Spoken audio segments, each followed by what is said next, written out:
Good evening, ladies and gentlemen, and welcome to the Monroe Town Board meeting of Monday, October 20th. Would you please rise for the Pledge of Allegiance? To the flag of the United States of America and to the republic for which it stands, one nation, under God, indivisible, with liberty and justice for all. Ladies and gentlemen, please remember to silence your cell phones, and please take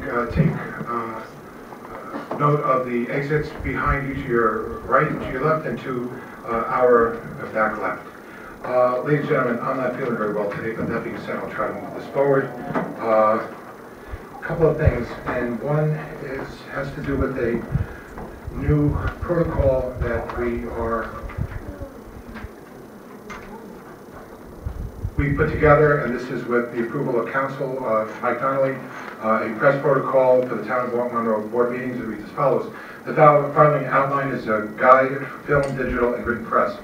Welcome. We all hope your visit with us will be enjoyable. 1. An area with a clear view of the dais and podium is provided for the commercial press to set up in. 2. If you are filming from the audience, we ask that you go no further than our camera operator. Please remain seated so as to not block the view of the audience. 3. Flash photography is prohibited. 4. Approaching the dais to take photos during the meeting is prohibited. 5. We are not a commercial station. We are not allowed to broadcast any type of advertising. If you wish to place a microphone on the podium or dais, please cover your logo. Thank you for your cooperation. Mike, you approve that to form and content? Yes, it's a slightly different version, but it's close enough. Okay. All right, thank you, ladies and gentlemen. Let me ask you a question. Yeah. Are we going to take a vote on this, or this is just before us? Speaker is.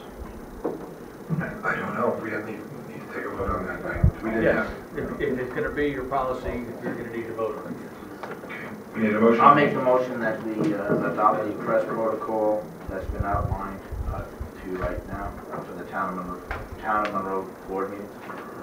I'll second it. Any discussion? I object. I feel that this is a good idea to have a protocol, because some of the members of the public, rightfully so, had issues with it when there was no set rules or written rules or something that is put forth by the town. So we're going to go with this. I'm going to vote first. We're going to see how it works, if there's any wrinkles that have to be ironed out. I've already talked to one member of the public. He might be calling the town hall this week and maybe talking to the attorney.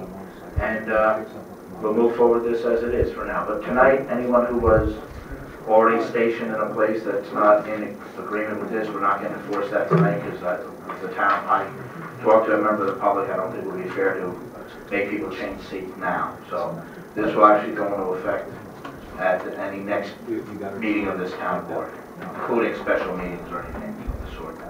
Thank you. That being said, I need a motion. I need a call question. Aye. Aye. Okay, thank you very much. We need approval for the minutes of August 4th, 25th, 15th, and 23rd. We'll take them in the order of 4th. Gentlemen, if you do not have a copy of your minutes, my apology. It is on the tablet, but it should be in the paper form as well. If it's not, and you do have your tablet, fine. If not, then we can hold over whatever you don't have for the next board meeting, which will be on, I believe, on the 30th, because we have a special meeting for the road. For the road. When you notice that, then you have to notice that we're going to do certain other functions. Is that correct? Yes. I'm sorry? It was just noticed for the Special meeting? for that specific thing. Yeah. Right, but then we would have to make a, Michael, would we have to make an addendum to that? If you're going to add to the agenda, I don't think you have to renotice it, but you do have to get your agenda. Okay. You had a budget meeting scheduled for the 30th. Right. We did. Yeah. I thought that was changed. Wasn't that changed? No. Yes, you can. Yeah. I believe so. I believe the budget changed meeting the was change. canceled, and that was. And that was put in? All budget meetings are noticed as a budget meeting, and any other items that might come before the board. That's how it was noticed for all budget meetings. You have to do the budget meeting after, Peter. Does that language, and such other meeting that shall come before the board, also appear in the notice of the special meeting for October 30th? No. No, that would have to add, that would have to renotice it. I thought we usually carry that just in case you could add something. We usually do, I thought. But you didn't, you'll have to renotice it, there's still time. I might be able to stop the notice and be able to add this out,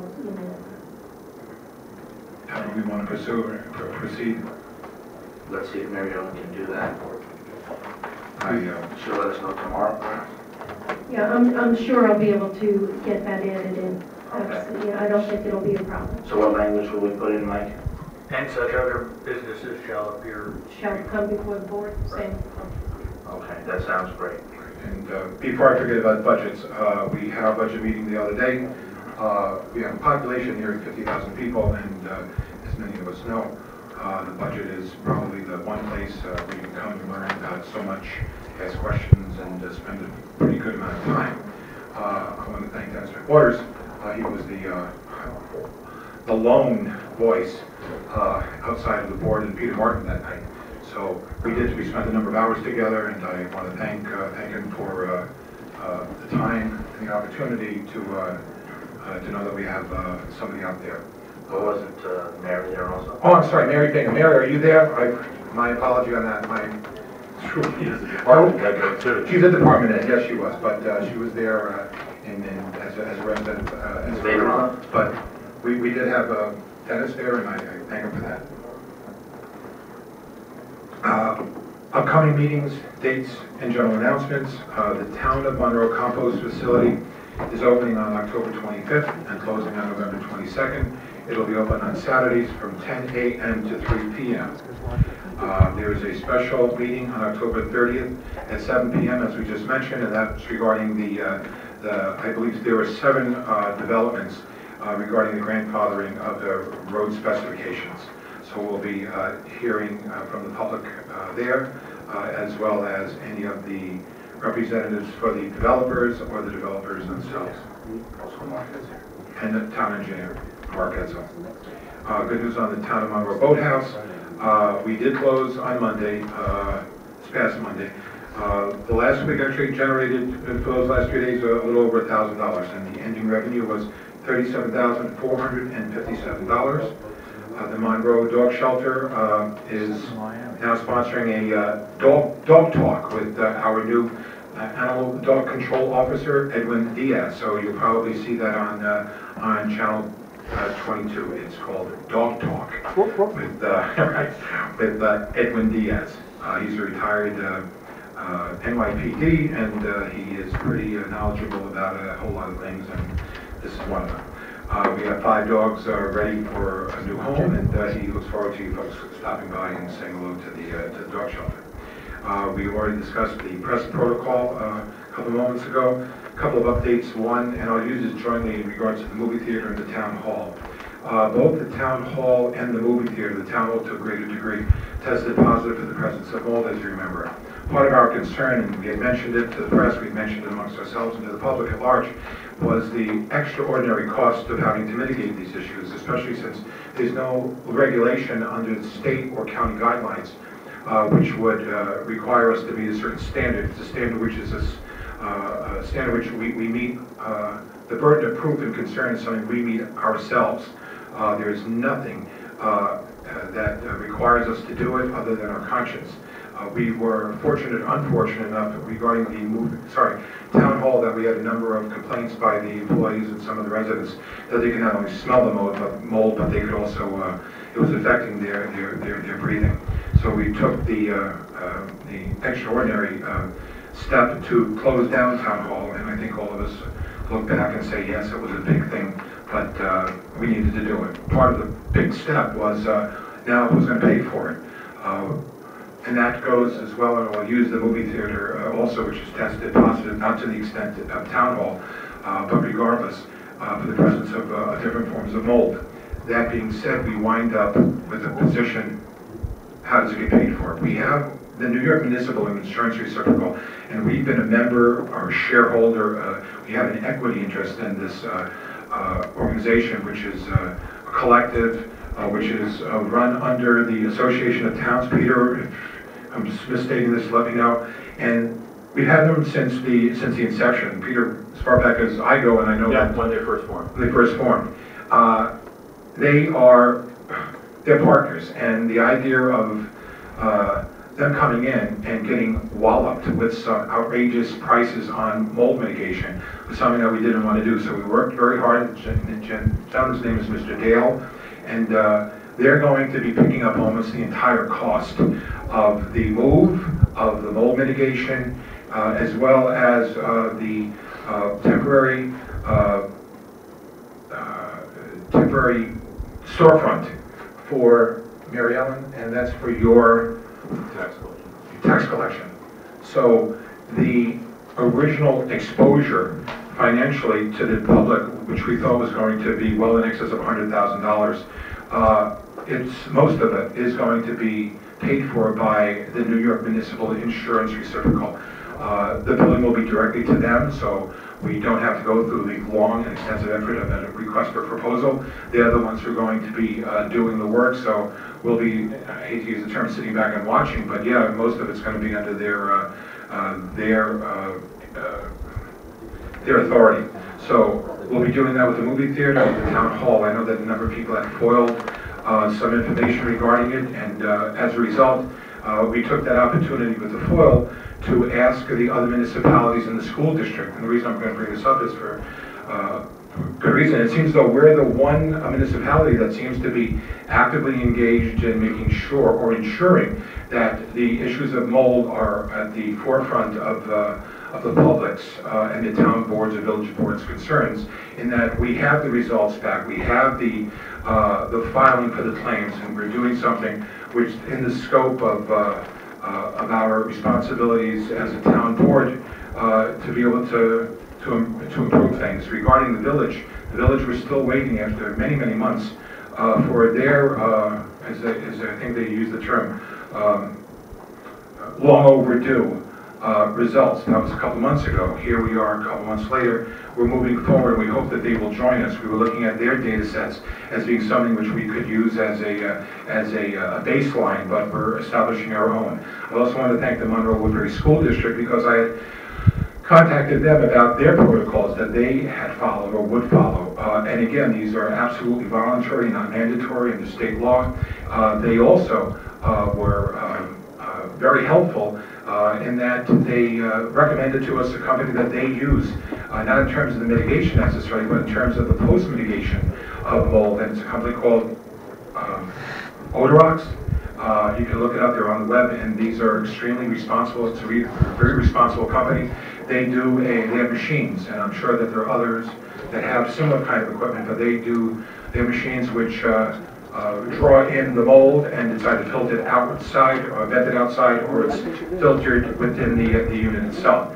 So it's something that, as we start approaching the post-mitigation phase of the mold in both the movie theater and especially the town hall, it's something that we're going to be grateful to the school for turning us on to this and being able to turn these machines on and making sure that future mold issues are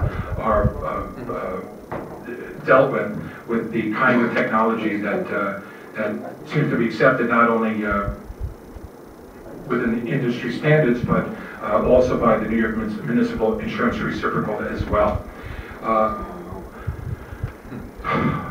Two things that I wanted to bring up, and this is done in a way that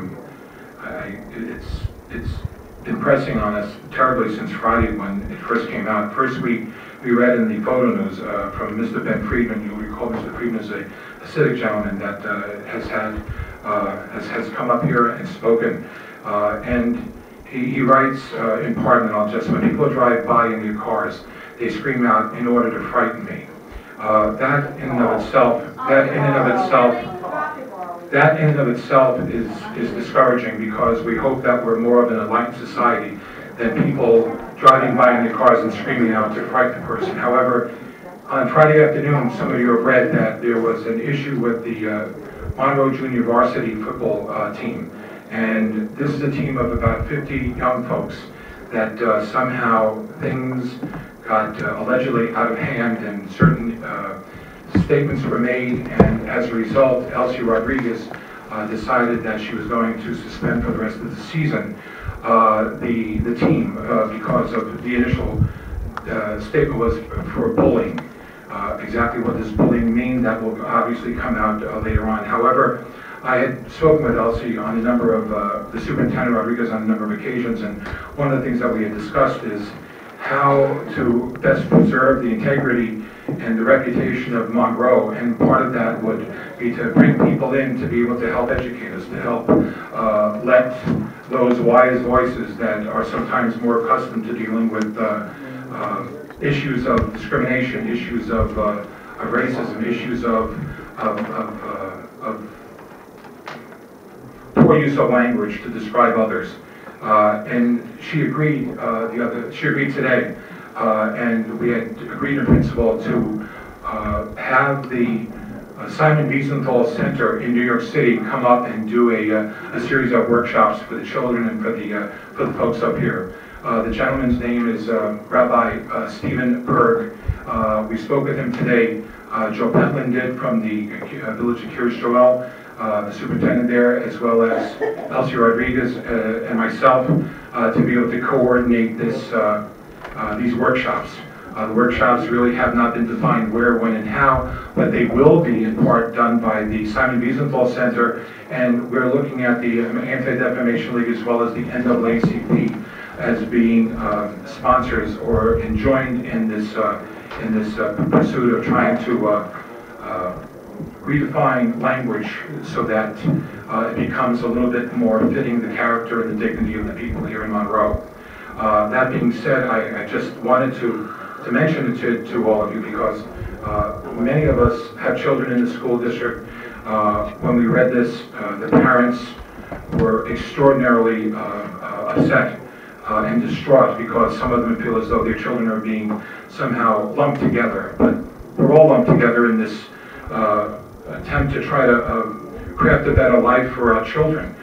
You know, as JFK, John F. Kennedy said, you know, we all, you know, have the same dreams. We all breathe the same air. We all drink the same water. We all want what's best for our children. And in this case, having a dialogue of openness, whether it has to do with the city community, the non-city community, the children, blacks, whites, Hispanics, Muslims, all these things need to somehow be introduced as a necessary component of us in a civilized environment. That being said, thank you for that. And that being said, unless there's another comment by any of the board members. Yeah, Harley, also the athletic director, Ron Montaldo, he was involved with the decision, and the head of the Parents Association for the school spoke on Channel 7 tonight in favor of the suspension of the season. He said he polled parents and he said 70 to 30% in favor, that they felt it was the right thing to do. It was on the Channel 7 Eyewitness News, it was on several other news outlets over the weekend and tonight, and I know that the school has already interviewed approximately half the members of the football team and some other students, and they're going to continue to look into it. There might be some suspensions, and as was mentioned on the news, might be some lengthy suspensions because as Ms. Rodriguez said on the interview with the news, it's not something that the school is going to allow to fester and continue, and they're going to take swift action now to make sure it doesn't.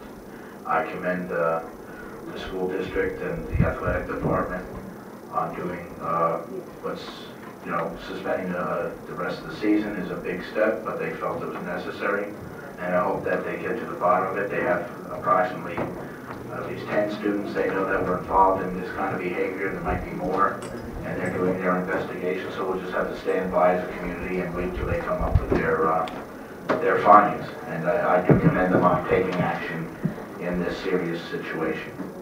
Also, I want the board to know, and I believe I emailed you on this, that I offered and extended the opportunity for Ms. Rodriguez to come and speak, or Mr. John Hubert to come and speak, as well as Joe Petland. I know that Ms. Rodriguez and Mr. Petland were unavailable. I wasn't able to get to Mr. Hubert, but they were invited to be able to discuss if they wanted to. Also, if they would like, I offered George, I'm offering your services on this, the opportunity to do a PSA, public service announcement, if they would like to talk to the public and have it aired on Channel 22. We could do that, obviously no cost to the school, but it would give us an opportunity to help them promote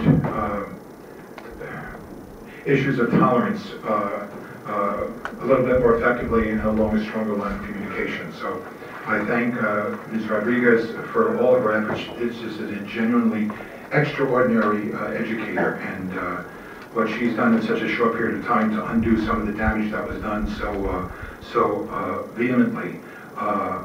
She's done amazing things to correct some of the sins of the past, and I thank her for that. That being said, I need a resolution to pay the bills. I'll make the motion to pay the bills. Second. All question? Aye. Aye. Jerry, if you wanted to do this, you can do it. It's pretty... This is the budget amendments and transfers. Okay, this is budget amendments and transfers. The comptroller has put forth requests for us to approve these budgetary transfers. The first one is to transfer $5,000 from A000-1990-0000-00 contingency over to A000-1620-4501-00 town hall remediation. I'll make the motion to make that transfer. Seconded. Call the question? Aye. The next one is a transfer $10,500 from A000-1110-1030-00 Justice Court compensation part-time to A000-1110-1020-00 Justice Court compensation full-time. I'll make the motion to make the transfer. Second. Call the question? Aye. Third one, transfer $10,500 from A000-1110-1030-00 Justice Court compensation part-time to A000-1110-1010-00 Justice Court compensation full-time. I'll make the motion to make that transfer. Second. Call the question? Aye. Aye. Next transfer. Transfer $14,300 from A000-1110-1030-00 Justice Court compensation part-time to A000-1990-0000 contingency. I'll make the motion to make that transfer, $14,300. Second. Call the question? Aye. Aye. Next transfer. Transfer $13,800 from A000-1220-1020-00 supervisor compensation full-time to A000-1990-0000 contingency. I'll make the motion to make that transfer. I'll second it. Call the question? Aye. Next transfer. Transfer $99,600 from A000-1220-1030-00 supervisor compensation part-time to A000-1990-0000 contingency. I'll make the motion to make that transfer. Second. Call the question? Aye. Next transfer. Transfer $17,500 from A000-1355-1020-00 assessor compensation full-time to A000-1355-1030-00 assessor compensation part-time. I'll make the motion for that transfer. Second. Call the question? Aye. Aye. Now there's some inter-fund transfers. Transfer $35,000 from SW08-9730-6000-01 Orchard Water Main Principal to H020-1-1 1620-4702-00 water main construction. I'll make the motion for that transfer. Second. For discussion, Peter, could you explain what that is? Sure.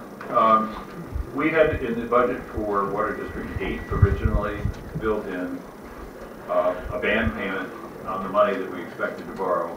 We didn't borrow the money until 2014. Well, we thought we were going to borrow in 2013. We had to have the money there to make the payments. So since we borrowed the money in 2014, we don't make a first band payment until next year. That money was raised for the water main project, and that's where this is being transferred to help fund the water main project, and it's going to reduce the amount that the residents ultimately have to pay for the project. Okay. Gentlemen, call the question? Aye. Next transfer. Transfer $5,000 from SW08-9730-6000-00 water ban principal to H020-1620-4702-00 water main construction. I'll make the motion for that transfer. Second. Call the question? Aye. Next transfer. Transfer $5,000 from SW08-9730-6000-00 water ban principal to H020-8340-4500-00 water main contractual. I'll make the motion for that transfer. Second. Call the question? Aye. Now we have two fund balance appropriations. We need to have approval to appropriate $39,500 from the A fund balance to fund the purchase of the town shared vehicle. I'll make the motion to make that transfer. Actually appropriation, I'm sorry. Appropriation. I'll second it. For discussion, may I? Go ahead. This has to do with the vehicle, which is the new 2015 Tahoe. That vehicle is going to go under what's called the Town Shared Vehicle Program. We took delivery on it the week before last, and it has already seen a considerable amount of shared vehicle use. It is the town's only shared vehicle. It's the only vehicle that the town really has that all of the departments can use. The Tahoe seats 8, which is a good thing because it was intended to be used by not only the different departments, but for the dial-a-bus and the senior center when it was needed by Anne Marie. For example, if we go over and you can do the head count, do the vehicle count yourself, the school district has 6 Suburbans and I believe 2 Tahoes. I'm trying to get an inventory read on their vehicles. The villages of Monroe and the villages of Kirs Joel and Harriman. I'm also requesting that we can get a list of their vehicles that they have. And by the way, none of the vehicles, well in our case it's a vehicle, this vehicle does not go home with anybody. It is that's a policy that we've had for quite a while. It's a policy that we're going to continue. However, I can tell you that the village of Harriman, the village of Kirs Joel, and the village of Monroe, all 3 of them allow their department heads to take the vehicles home as far away as outside of the county or to the edges of the county itself. It's something which we had a policy of many years ago that we changed, and we haven't changed it since. So it's the vehicle is new, it stays here at the end of the day, and the only exception would that be is when there's an emergency snowfall, in which case anybody who needs it is going to be there. Mr. Supervisor? Yeah.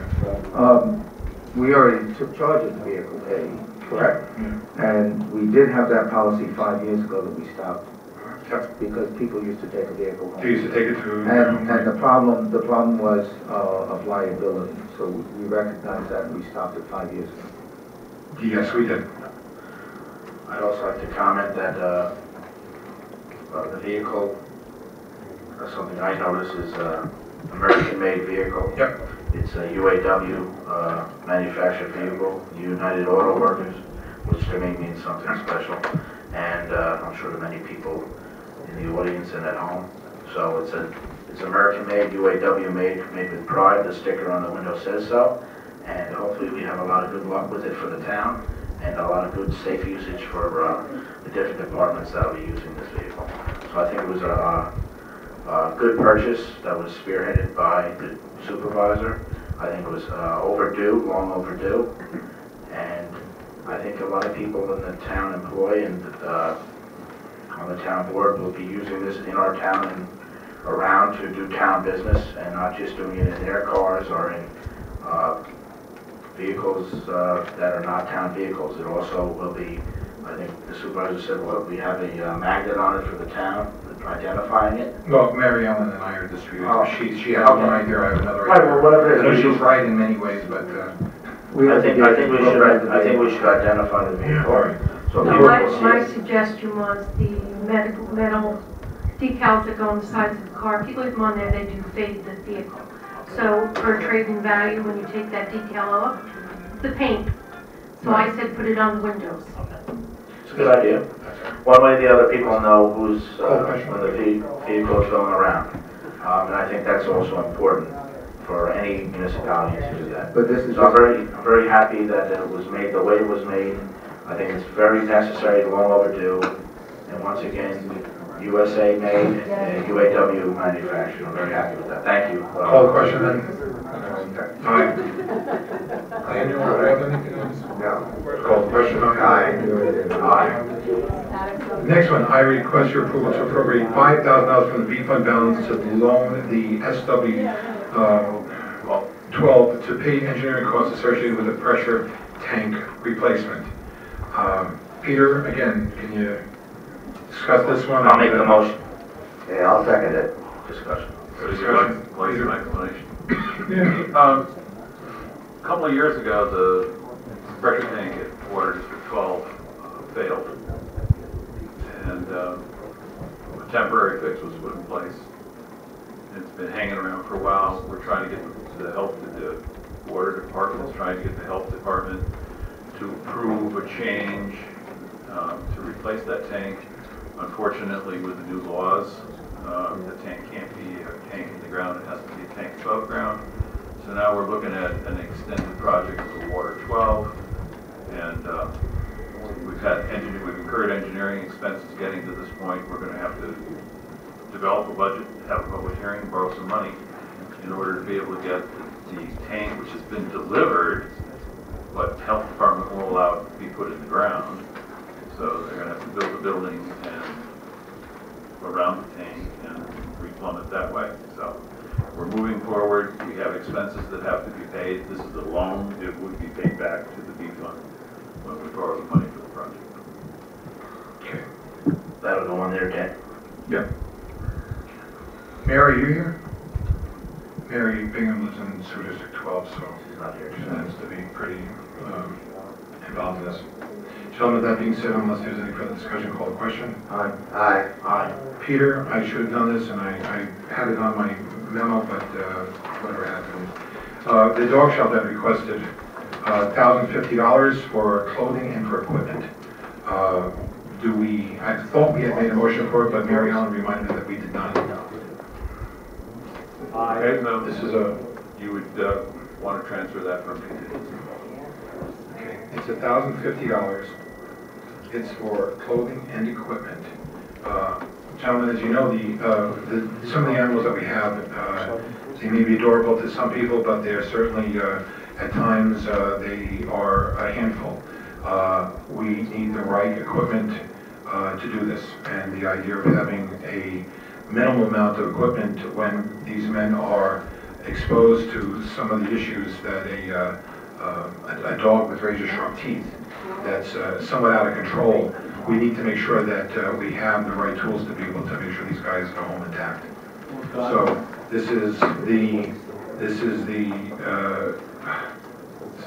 a start, because quite frankly we've never funded it correctly, and there are more than enough examples of communities throughout not only Orange County, throughout the state, that actually prescribe to a certain standard, and I think it's high time that we do so. So this is the first step. I know that Edmund Diaz, his background is in advanced tactical skills with the police department. He's been an instructor there. So anybody out there who's NYPD or police department knows that this kind of training. He brings a set of understanding that we welcome, because this department needs to be updated. So this is the first step. It's a request for $1,050 that would come from contingency. To Peter, do we have a line that it's going to? Well, it'll go to uniform. There's a uniform line. It's a uniform equipment. Uniform and equipment line. Okay. Gentlemen, I need the motion then. I'll make that motion. I'll second it. Okay. Call the question. Discussion? Any discussion?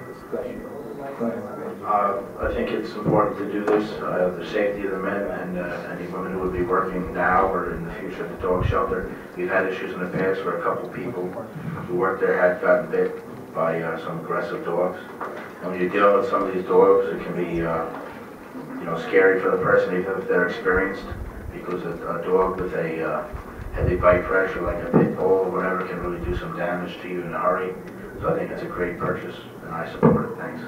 And I created a line in the budget for dog control officer uniforms and protective clothing, 3510 4105. Doesn't matter there, okay. Make the motion. Call the question. Aye. Okay. For departmental monthly reports, we do not have on file from the ambulance, at least not here. We have from the assessor's office received from April McDonald. Activities in the office continue to increase in October. Calls regarding the school tax bills have been subsided, and we are getting ready to mail all the renewal exemption applications. Once that is complete, the office will be in full swing until the final roll is completed in July. We are working on small claims assessment reviews. That's the acronym for that is SCAR, S-C-A-R, terrible name. We currently have 8 petitioners. This is far less than in previous years due to the hard work of the assessor's office and the Board of Assessment Review in resolving the reduction requests. And the courts have greatly reduced the time allotted for these proceedings. Therefore, we are in negotiations with the homeowners to settle everything out of court. It's probably other than that's it. Unless somebody wants to read the rest of it. We have a report from the building inspector. To date, we have single permits for single units detached or 12, commercial units 5, miscellaneous 183, a monthly total of 200.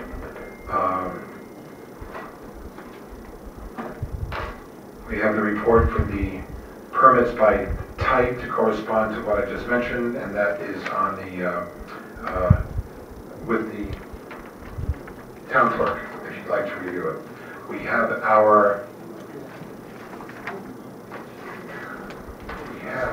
refuse report, and it is out of sync, so bear with me.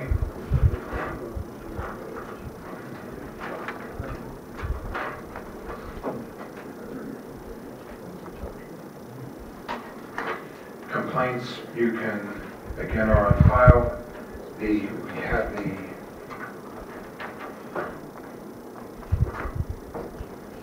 this is a heavily report by the building inspector.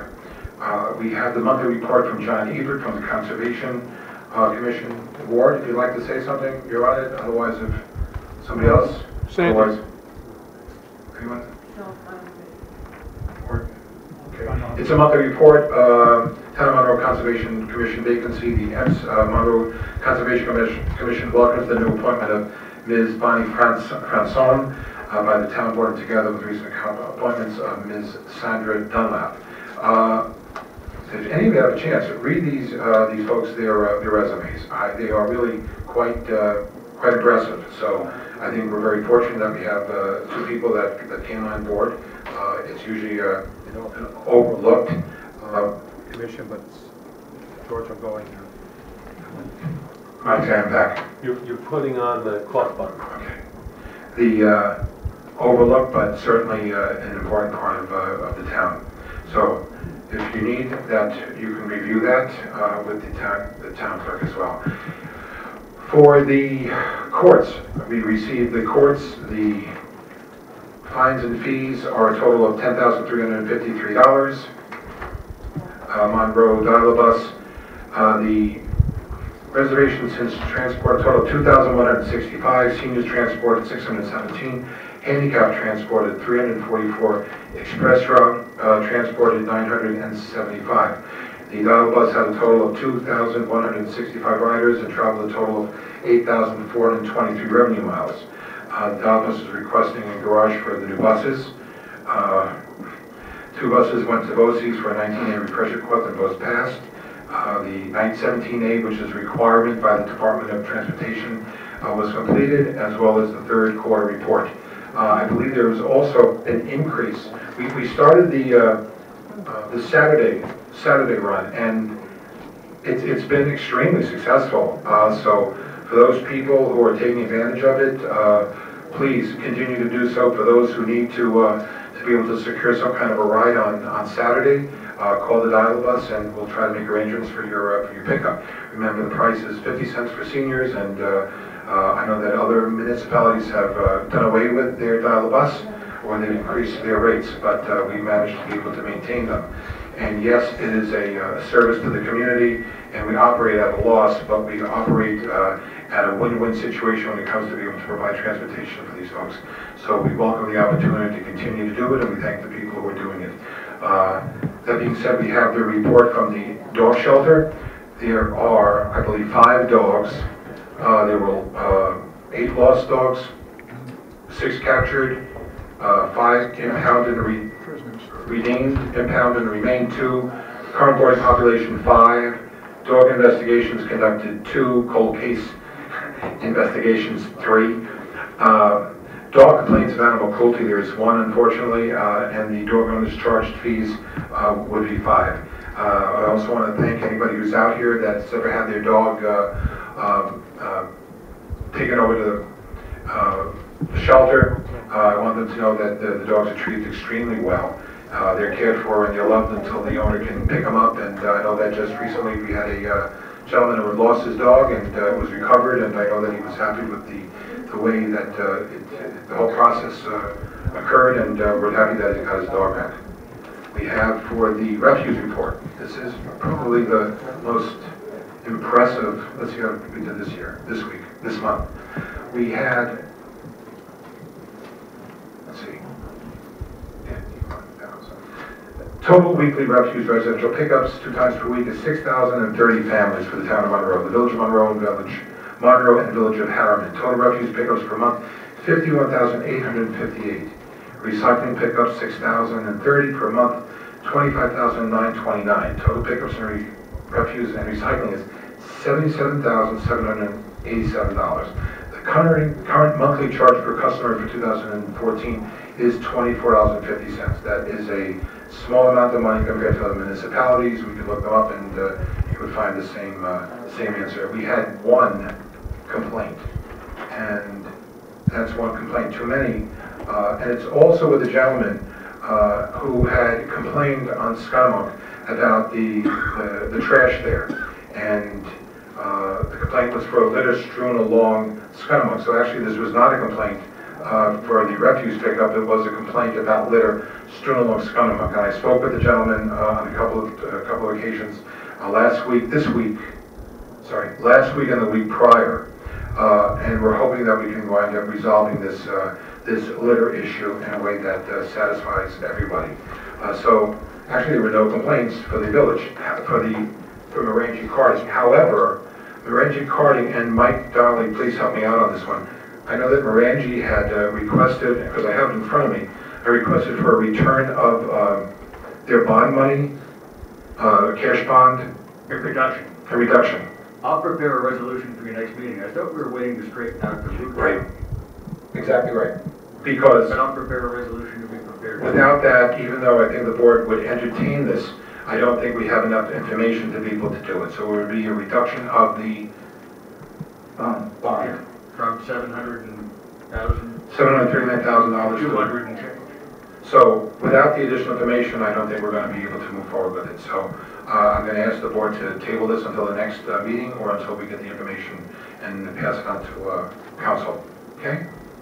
That being said, we have the historian's report is on file. I want to thank Jim Nelson for offering up voluntarily offering up his office the other day for the staff meeting. We tried to reach him, but we couldn't, and we appreciate the fact that we kind of secured his premises downstairs because we just didn't have the room downstairs to be able to hold the monthly meeting. So thank you, Mr. Nelson, and thank you for all the work, all of you do over there. Thank you again. We have for County Legislator Bernie Chemnitz, Chris Summery. She, as you know, she attends the budget hearings all the time. She's extremely active and engaged in making sure that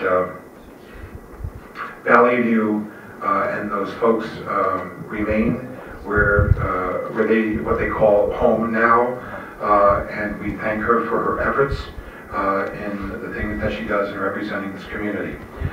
You'll see that there was a statutory committee budget hearings that she attended on October 20th, Human Services on October 22nd, Rules and Enactments on the 23rd, Public Safety on the 27th, and Physical Services, which I know that she's a very active member in the way, and on October 28th. While we're doing this, she has mentioned that she believes that Valley View is an asset with unused potential. Its physical therapy unit brought in $3 million last year. This is an area with up-to-date equipment and ready for expansion. It can be an increasing revenue stream for Valley View, and importantly, outpatients do not need a residential bed space. So her report is on file. It's very lengthy, as it usually is, but it's extremely informative. And again, we thank her for her efforts in bringing to us the information to the public. We have from the Monroe Senior Center, Anne Marie Morris. Anne Marie has always been, Peter, 20 years? Gosh, I might have goes quickly. That's right. The steady beacon of responsibility. She's amazing. And she tells us that on September 25th, there were 18 seniors with their blood pressure screening. There was a Friday stretch yoga, something which I certainly should attend, but I probably couldn't if I wanted to. There's some clubs that went to the Mohegan Sun, as well as the Jolly Senior meetings and Our Father's Kitchen in terms of volunteering to some of those people who really have less than they should. So our appreciation to the seniors for allowing us to invade their space with us being downstairs in the lower level of the senior center, especially to the men who we basically evicted, even though we still preserve the part of the space for them. It's not the same as if we were somewhere else, and we're trying to move out as quickly as we can. We have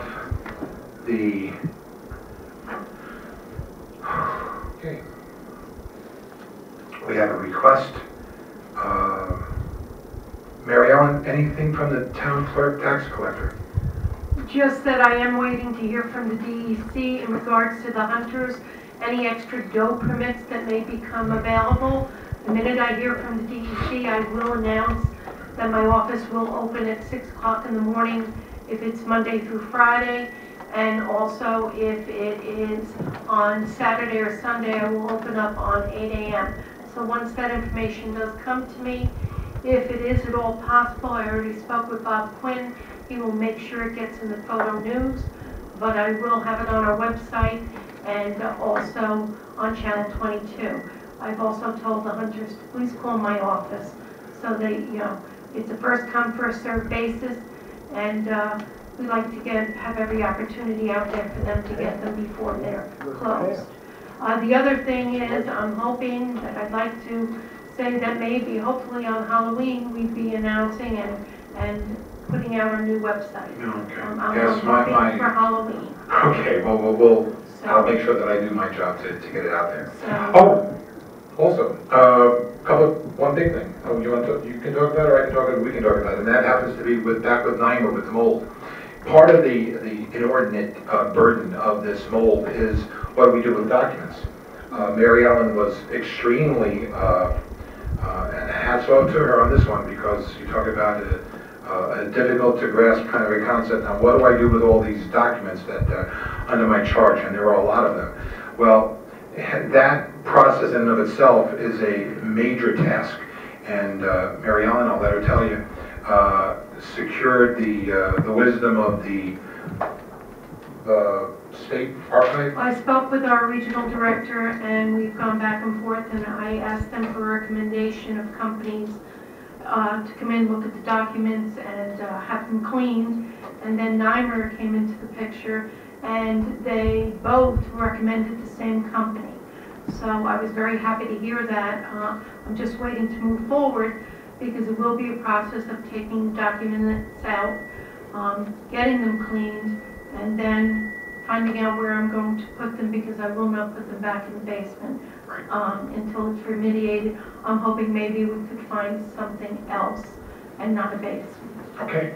And that is a huge cost, because without that, our insurance company paying for this, it was going to be another who knows how much. But the insurance company will be paying for it. Gentlemen, I did a summary of the meeting with the Nymer claims officer, so you can look at that. If there's any questions, let me know, and I'll try to expand on that either later on tonight or at the next board meeting. Well, just so the public does understand, there is a retention schedule for a lot of records. 6 years, there's some for 10, court records could be 5, 10, 25. Then there's permanent records. And the big concern is the permanent records, that we keep them preserved. Some of them go back to the early 1800s, some of them the late 1700s. I have to say that I do take pride in the fact that 2 years ago I did go down the basement and take the books out, wash them, and put them upstairs in my vault upstairs. So I have been trying to protect the very, very, very old documents. But we do have a lot of documents, and unfortunately, some of them we do have to keep. And some people say why, but it's state law. Payroll records are 55 years, so it's a lot of paperwork that has to be kept. And one last thing, and that's regarding the website.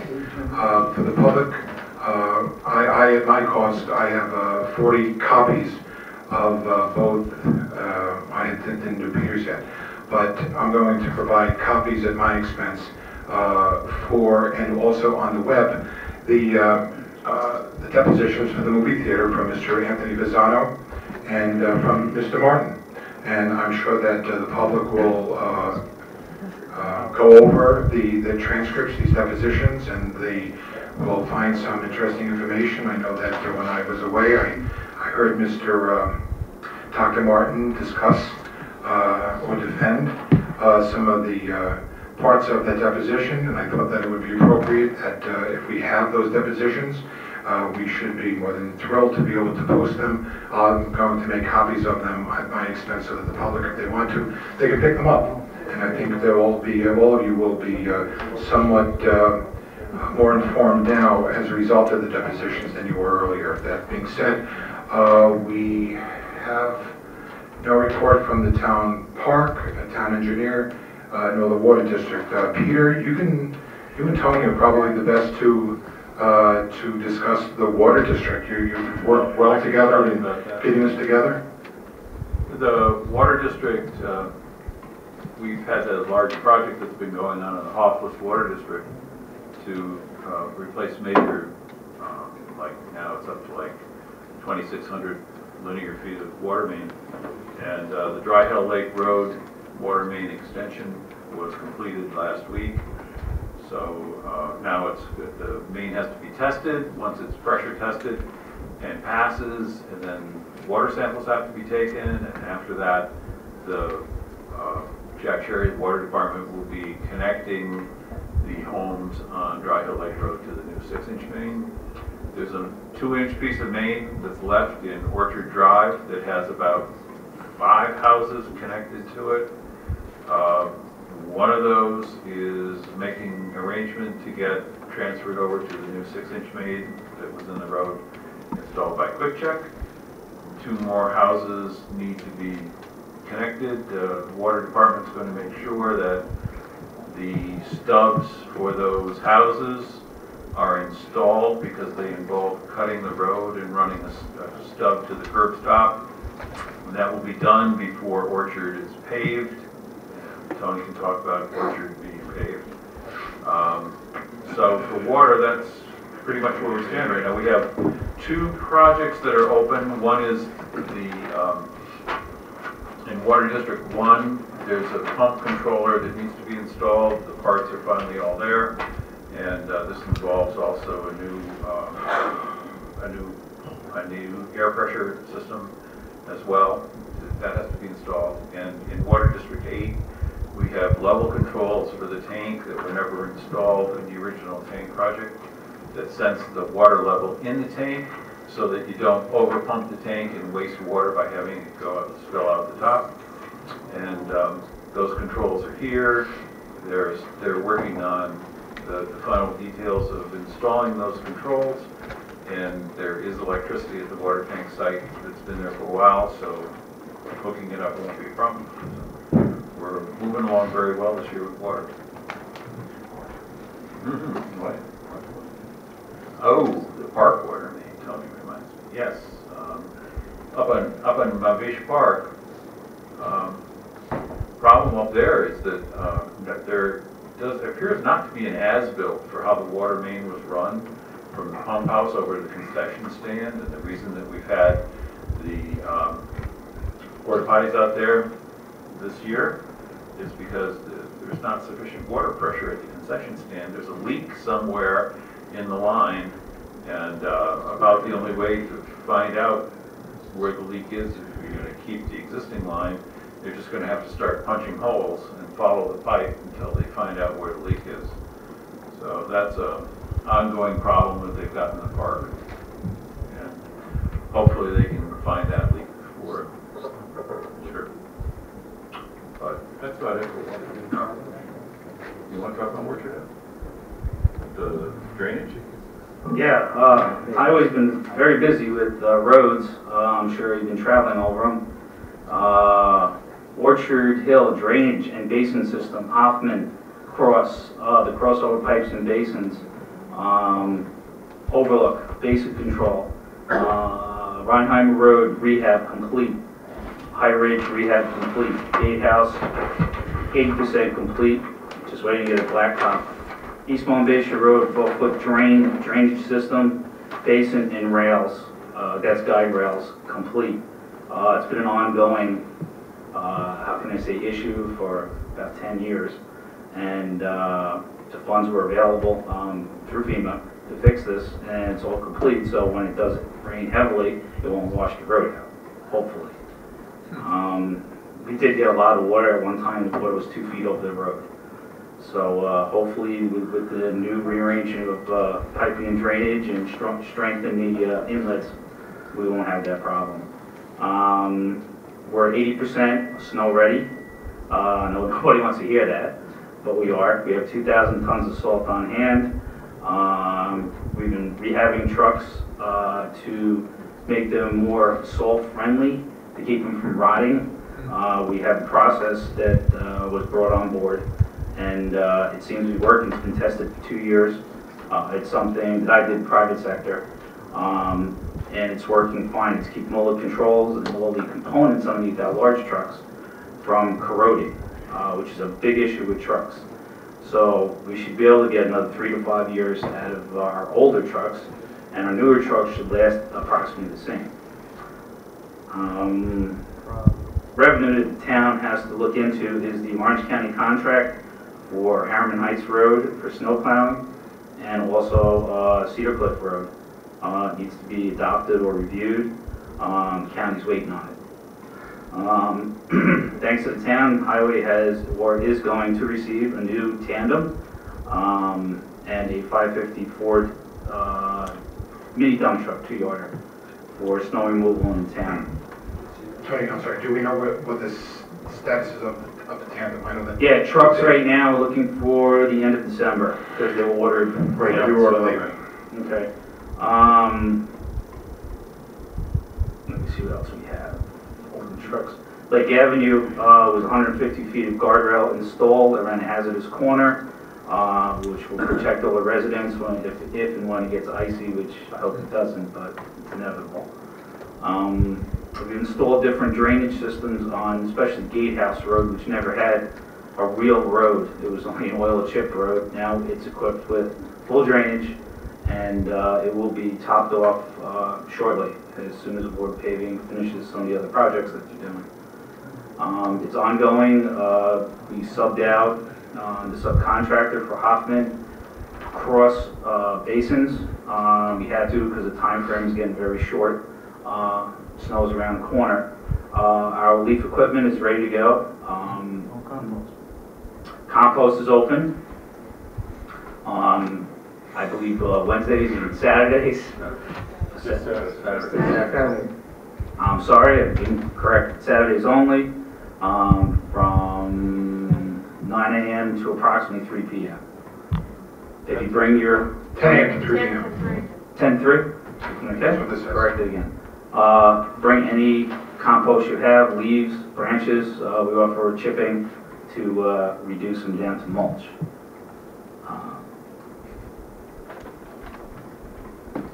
We have another 2 trucks that are under repair, turbo problems. That's getting done in-house. And that's about the additional complete report. What about Orchard? Orchard, we're waiting for Ward to get there to pave the upper part of Orchard. Right, but we're gonna be paving it, not the county, and you're gonna be building the county on that? Yes, that's correct. What we're trying to do, I spoke to Peter, and we're going to, how can I say, upfront the expense on this and go back to the county. Bill. It's an ongoing problem, but I know it was hazardous to a point. We made the company who's doing the construction on it fill as many potholes and many sinkholes as possible, which would enable us to pave this year, because if we did it last year or had somebody do it, it would have sunk and we'd have to do it again. So waiting wasn't my idea of correcting the problem, but it's going to be a benefit. And the road will be really nice in a very short time. And Tony, maybe you can help me out here. In the best example of the Nash equilibrium theory, where everybody wins in an effort, the folks over by where the cut curb permit was revoked. What street is that again? Yes, that would be Overlook. Overlook. I got a number of phone calls, and they wanted to thank you for doing that. Again, that was something which fell under your scope of authority. I know that the town was a participant in the process. At the end of the day, it was something which had to get done, and we thank you for your efforts regarding making that revocation something which is bringing a lot of comfort to the residents over there. I mean, they're tucked away right in the corner between the town of Monroe, the unincorporated part of the town, and the village of Harriman, and they're not forgotten, and they're not overlooked, and they appreciate the fact that we did what we needed to do, and that was our job. So they thank you. Well, there was a few situations that didn't add up, and it had to be revoked. Planning board was not involved in this, and there was a number of other agencies that weren't involved, and there was too many gray areas. So the best thing to do is revoke it, discuss it, and table it for another day. And then just for the record, Ward refers to your paving company? Ward, they're a county. Not Ward. Ward. They're a state contracted paving company. Matter of fact, one of the only ones around this area.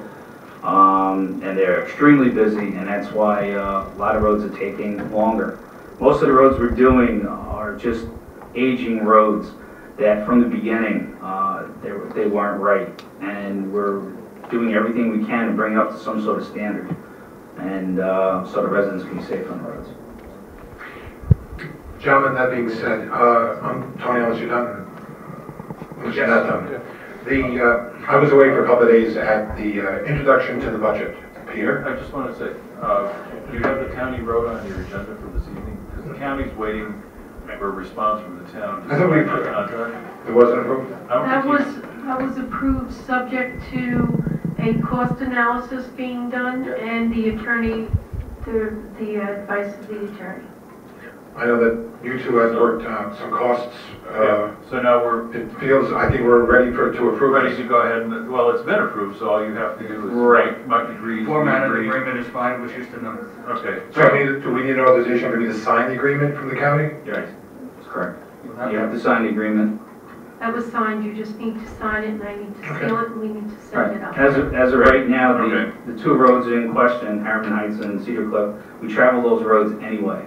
Okay. So the additional cost, which is very small. Matter of fact, it's only salt. Okay. Peter? All right. Yep. Peter, you're gonna have to help me out here because you know about this more than I do, and I don't want to step over myself on this. I came back after 3 days of learning about the budget. It's something which I don't wish on anyone, but I wish on everyone as well. I'll be taking the next phase at the end of the month as well. But the one thing I did learn, and I have to thank one of the gentlemen here for reminding me the other day. Hello? Okay. Someone had mentioned that regarding the movie theater, we had no plan. I don't necessarily disagree, because when I look at the movie theater is symptomatic of probably the state of New York. We don't have a 3-year, 5-year plan. We don't have a 3-year, 1-year, 3-year, 5-year plan for the town of Monroe. Neither do the villages, neither does Harriman, neither does Curious Joel that I know of. Virtually, these 5-year plans, 3 years, 5-year plans, don't exist in local government. Why? Because we're too busy worrying about getting reelected than to look at the long-term responsibilities of a municipality. The town of Monroe has $2.7 million in one account and $2 million in another account.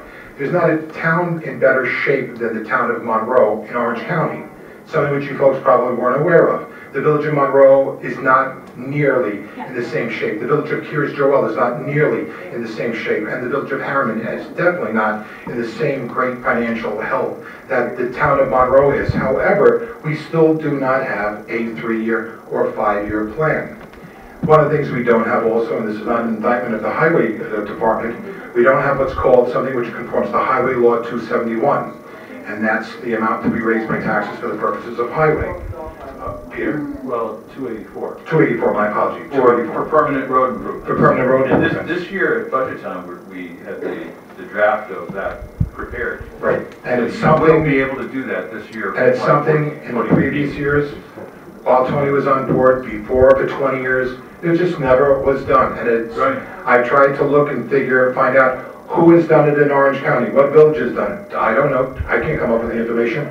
Towns, they don't have it. So in other words, the towns and villages in Orange County and throughout New York State, this one very important part of the long-term planning for highway funding somehow escapes government. Why? I don't know. But I'm glad that I went up and I learned, because now we're going to be doing it. So that this way, and in all fairness to all of us, you need to know how much you need to be able to conduct the highway business. We need to know how much you need to be able to do the roads, not only this year, but 3 years from now, 5 years from now. We need to know that the money that we have, we can put aside in a reserve fund. And the reserve fund is something which is as simple as going to the office of the state controller, doing what they forced me to do, and most of the supervisors in town and village elected officials should be doing, as well as the comptrollers. Peter was the one person who did know it, and find out what our responsibilities are regarding reserve funds, establishing reserve funds, not just the rainy day accounts that seem to have a nomenclature which is so inviting to embrace, but the real meat and potatoes kind of reserve funds, which are going to make sure that we script into the future, not only this year, 3 years, 5 years from now, some way of being able to conduct the people's business. We're in a way blessed that we have 4-year terms, but at the same time, we have to remember, we're supposed to do something, I'm sorry? No, sorry. That we do something in those 4 years to make sure that we ensure not only what we need to do for this budget season, but the ones in the future. So I'm going to ask the board to start looking vigorously, and with the help of Peter, obviously, and with the agreement with the highway superintendent, drafting a 1-year, 3-year budget, something which we hadn't done in the past, but I think we need to do in the future, and I would hope that will serve as some kind of an example for the rest of the villages and the rest of the towns in Orange County. Quite frankly, they do what they do. They don't, that's their problem, but this is something which I think we need to do, and we need to do now. Mr. Supervisor, you mentioned the theater, and I would just like to point out something about the theater. And that is, in 2006, the town board, in fact, was in negotiation with the owner of that property when it was a pilus, it was a skeleton of steel. And to say that the town board had absolutely no idea what the value of that building was or what changes to that building would be is really, I know you didn't say that. You didn't say that, but it's been said. And I just want to point out that the town board was completely aware. And the town board knew from the steel what it would take, and it was a whole lot of money. It was basically a $5 million project. And now, once the theater was built and available, and the town movie theater, the town did buy it. To say that the town had no idea what it would cost to do any kind of renovation is also really not quite on the mark. You didn't say that. Right. It's been said. Comments have been made. The town board didn't know we're moving beyond what that. we were doing. So I just want to point out that it was there and that you were aware of it. Stop trying to You knew it. justify this, man. This is The town board knew. Sell the theater. Sell it. But I wanted to bring this Sell it to up. someone who will play movies. I wanted to bring this up because when Dennis and I, when we spoke the other day, it mentioned about a long-term plan. And we had the discussion that it doesn't exist in any of town government, not only the town of Monroe, but the villages as well as the other municipalities. We just don't do it. And we need to do it. And I thank you for your comment, because it gets you to think what are our responsibilities, not only this year, but the long-term plans of how we need to fund the fund government and operate correctly. I have a little bit to add on what you mentioned earlier as far as maintaining and long-term vision of roads in the town of Monroe. As you said, when I first got in, the evaluation wasn't there, but the evaluation was done by Highway because there's something called Consolidated CHIPS program, which was rolled over in our department for 2 years, and we used that consolidation to do permanent road improvements without having it in the budget. This is a state program that gives money to towns and villages for permanent road repair. And that was done this year, and that's why we're able to do a lot of permanent road improvements. So the highway has implemented a program in connection with Peter to get this underway, and it was a lot of effort, but it was consolidated and the monies were available to do the work we needed. So the permanent road improvements, or the improvements being now, will last anywhere from 10 to 12 years. And that's a vision into the future.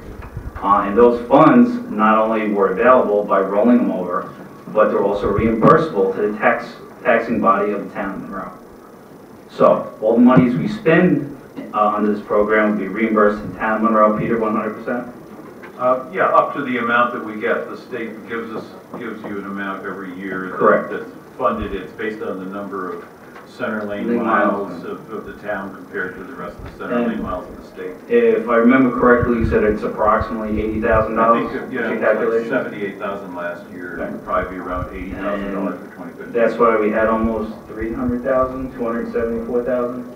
This year we were able to spend 274,000. That'll be filed. We should get that money in November, before the end of December. That time. And if the work had been done a little bit earlier, that money could have been used to do work again this year. So the thing about CHIPS is that it's like you get double the bang for your buck. You spend one, but you get to do two. So you spend $100,000, they reimburse you and do another $100,000. So for $100,000, you got to do $200,000 worth of work. So it's a great program in that sense. And this year we really managed to get a whole lot done. In our budget for next year, we're recommending that the reimbursement money is rolled over and accounted for so that it's carried into 2015 and it's available to do another $274,000 worth of work in 2015. That's correct. So roads in Monroe are They're going to improve getting a big hit drastically years. between the efforts between myself and Peter Martin, and we'll explain as we go on. That's in addition to what you were saying about long-term road improvement, and it benefits the town and everybody who lives in it. And the town board will take a look at this and be proud of the roads, and they'll be safe to drive on. Thank you. I also want to say that, along with the highway superintendent, when we got on the board 5 years ago, about almost 5 years, we looked with Peter Martin and the board members about having a better organized vehicle replacement system. And I think we've done some movement on that, and I think that, you know, speaking from the town board's point of view, we've been trying to work with the different highway superintendents we've had here in the last few years, including Tony, and get new vehicles and try and keep an eye on the budget, obviously, which we're bound to do. But you know, also make sure that we don't waste money by not replacing vehicles. And you know, I think it's been rather successful. We have more work to do, but we're going to keep pushing ahead and replacing vehicles as much as we can afford to do to keep them roadworthy. And I think that actually helps everybody, the workers of the highway, the superintendent, and the constituents getting their roads plowed and maintained. Well, the best thing about replacing trucks that are 10 to 13 years old is that you don't have to fix them as much. You don't have to follow them picking up parts either. But the board has made a huge effort into replacing trucks. It was an ongoing conversation because the safety of the roads are most important, as well as the manpower to run them. And a lot of, like I said, a lot of the efforts were made, and we managed to raise under salvage the old trucks and equipment almost $90,000. Yeah, almost $90,000 to put back into the truck funds. And right now we have $100,000 a year put away into. Well, the budget for 2015 is $50,000. $50,000 for new trucks and equipment. And that'll be ongoing as we look further into the budget.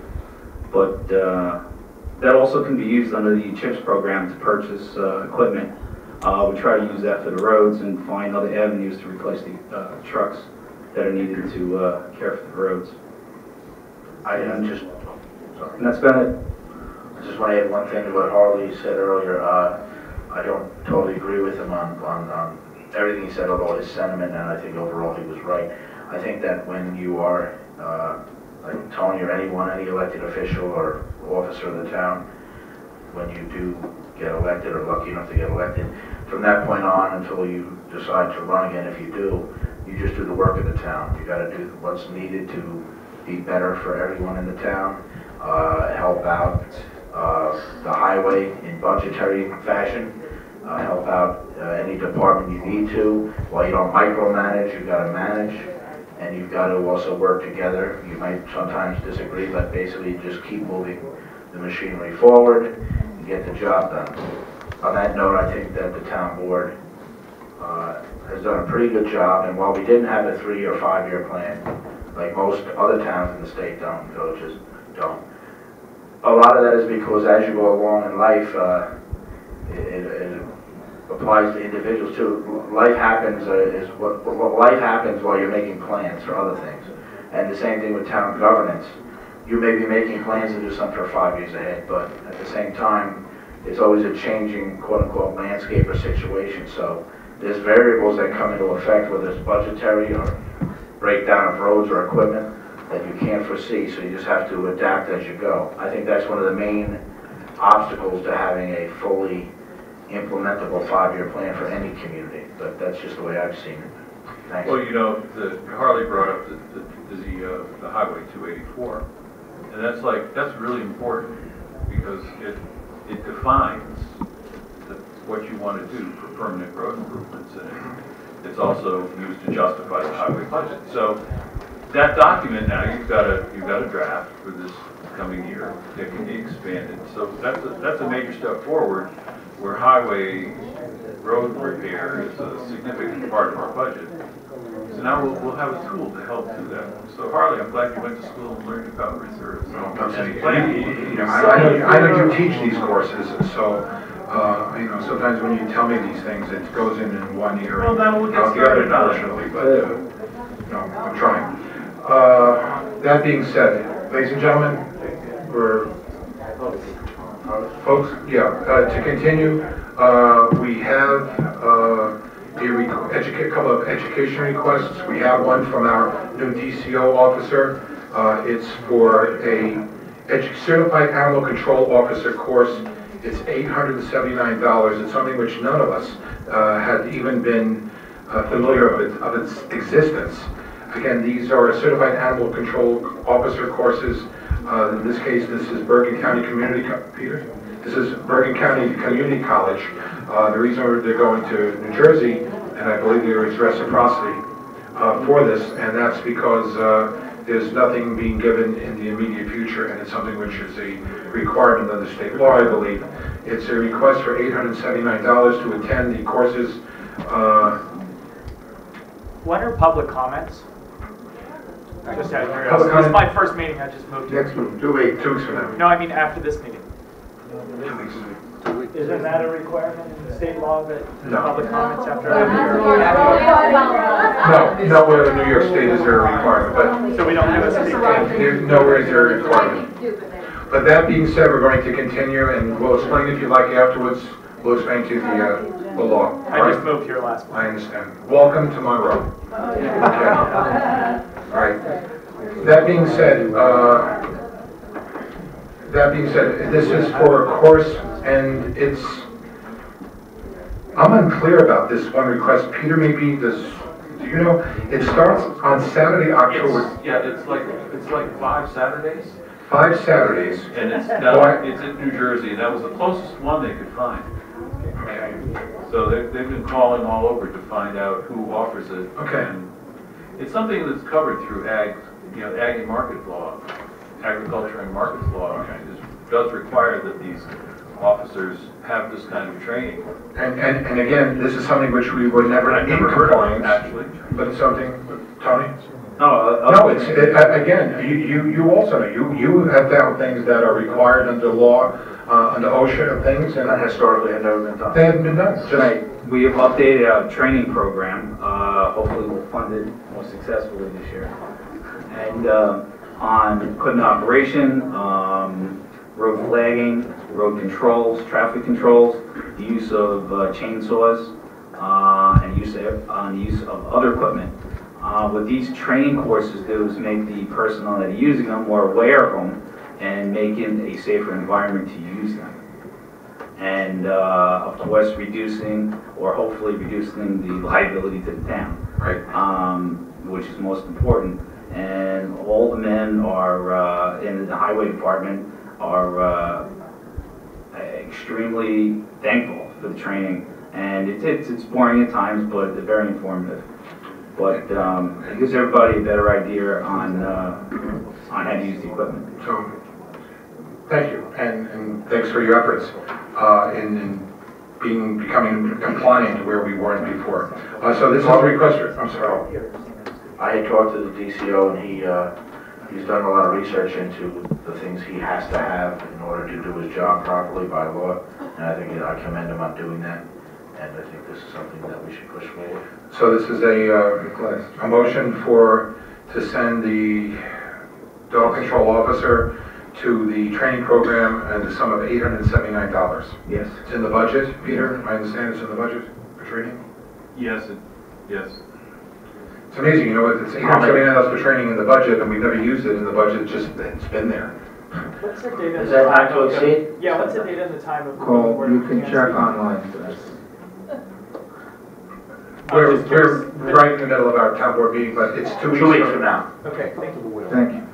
You're welcome.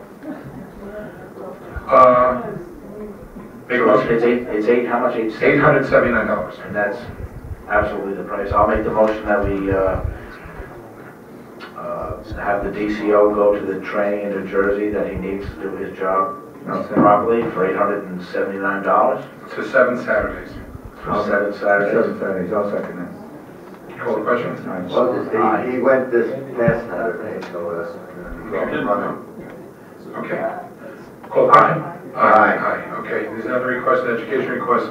It's the mandatory justice court system annual firearm certification for Joe Brown and for Cassandra Johnson, and that's for the town of Monroe Court. The fee is $300. The total fee, it's something which is required by the justice system, justice courts. Is that the total price, $300? $300. I'll make the motion that we provide the education required for the court system security to have their gun training for $300. New York State required Firearm. 24 on October. Okay. For $300? Yes, it's $100 and $200. There's 2 courses. It's 2 courses. Is that 300 each or 300 total? 300 altogether. Yeah, for $300. That's what it is. Do I have a second? I'll Second. Call the question. Aye. There's a request. Okay, sorry. There's a request from the Highway Department to hire part-time personnel for 5 Saturdays compost facilities and operations and leaf collection. We need a request for that. I believe there's going to be a request for Peter for overtime on this. No, This is no, part-time. it's in the budget, part-time. Part-time. Okay, What days are those? What days are those? Saturday. 5 Saturdays, starting Saturday. 5 Saturdays is Is there any price on that? $14 an hour. 14, Tony, $14 an hour, 10 hours of the hours are time. $14 an hour?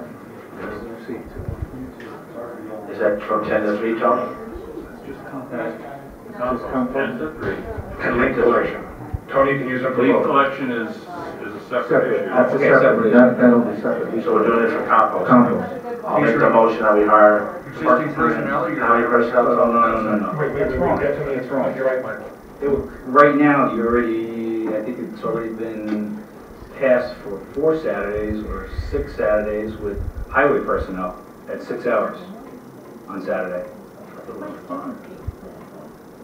That's what we, it's on budget meeting. No, it wasn't, but you didn't pass during the budget. No, No, that was discussed. it was discussed. It was discussing, but You can't just have unfamiliar personnel at the compost facility because we use equipment.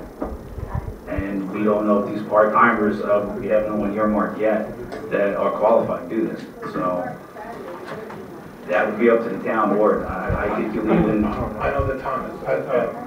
Tom is here, but that's another issue, that he already has the experience, but right. others might not.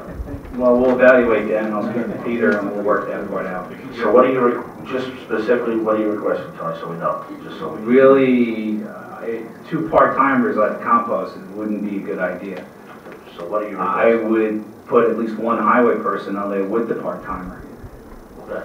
Okay, for Saturday, and, 1 part-timer, 1 full-timer, you're saying, for Saturday? because right now, I thought it was discussed that it was supposed to be for 6 hours on the Saturday highway personnel. We cut the hours from 8 to 6, so for 4 weeks. the 6 hours turns out to be, with prep time front and back, it turns out to be like a full day by the time you get there. They report, they have to get things together, they get out to land, and back. An hour each end. Basically, that's how you worked out the other night. So it'll be 7 hours, 5 active and 1 hour before. 1 hour. 6.5, 7, something like that. But you said 10 to, you said the hours were 10, you posted the It's hours 5 at hours. 3. But like I said, it should be manned by highway personnel. Just the danger of the equipment, but that would be a board decision. Go with 1 and 1. Yeah. If the board seemed agreeable to that idea.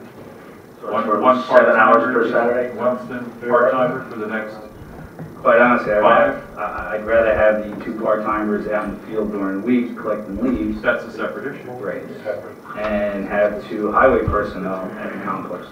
Separate issue. That would be up to the board. Well, why don't we do, what is it, you need 7 hours every Saturday for 1 regular highway guy, which would be on overtime. I would work on 2, And but 1 guy part-time for 7 hours also. Well, the part-time guy would come directly to the compost location and leave from the compost location. So he put in 5 hours, it'd be a 5-hour shift. Well, they have to punch in and out, so it's not direct. No, we chew it, Danny, no matter how. 7 hours. So they're gonna go to the garage and punch in, Get prepped. lose an hour, and then spend 5 hours working, leave the site, back in the garage, lose another I hour. don't see how you lose an hour. Well, you're saying he has to If you punch show in. up here, it only takes 10 minutes. Yeah, it opens.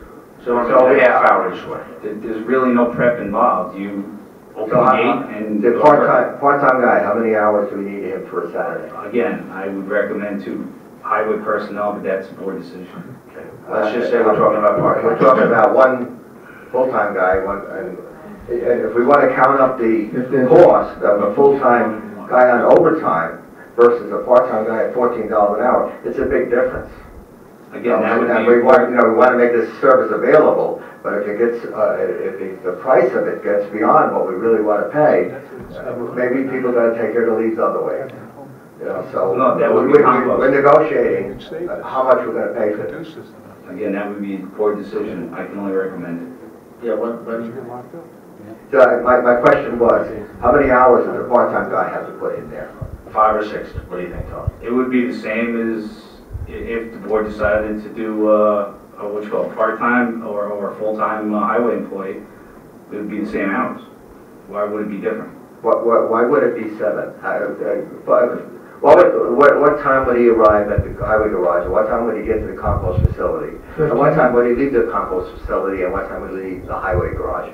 And how much work It's is a he matter doing? of minutes. It's only 10 minutes to get to the So compost. it's 5 hours and 20 minutes then for Saturday. 5.5 hours, 6 5 and a hours. half. We figured on 6. 5 and a half. 5 and a half. Round it off. Is there wash-up time or anything like that? 5 and a half. 5 and a half? 5 and a half, 15 minutes on each end, so it's 5 and a half. Is that okay, Tony? Is that feasible? That is up to the board and the residents.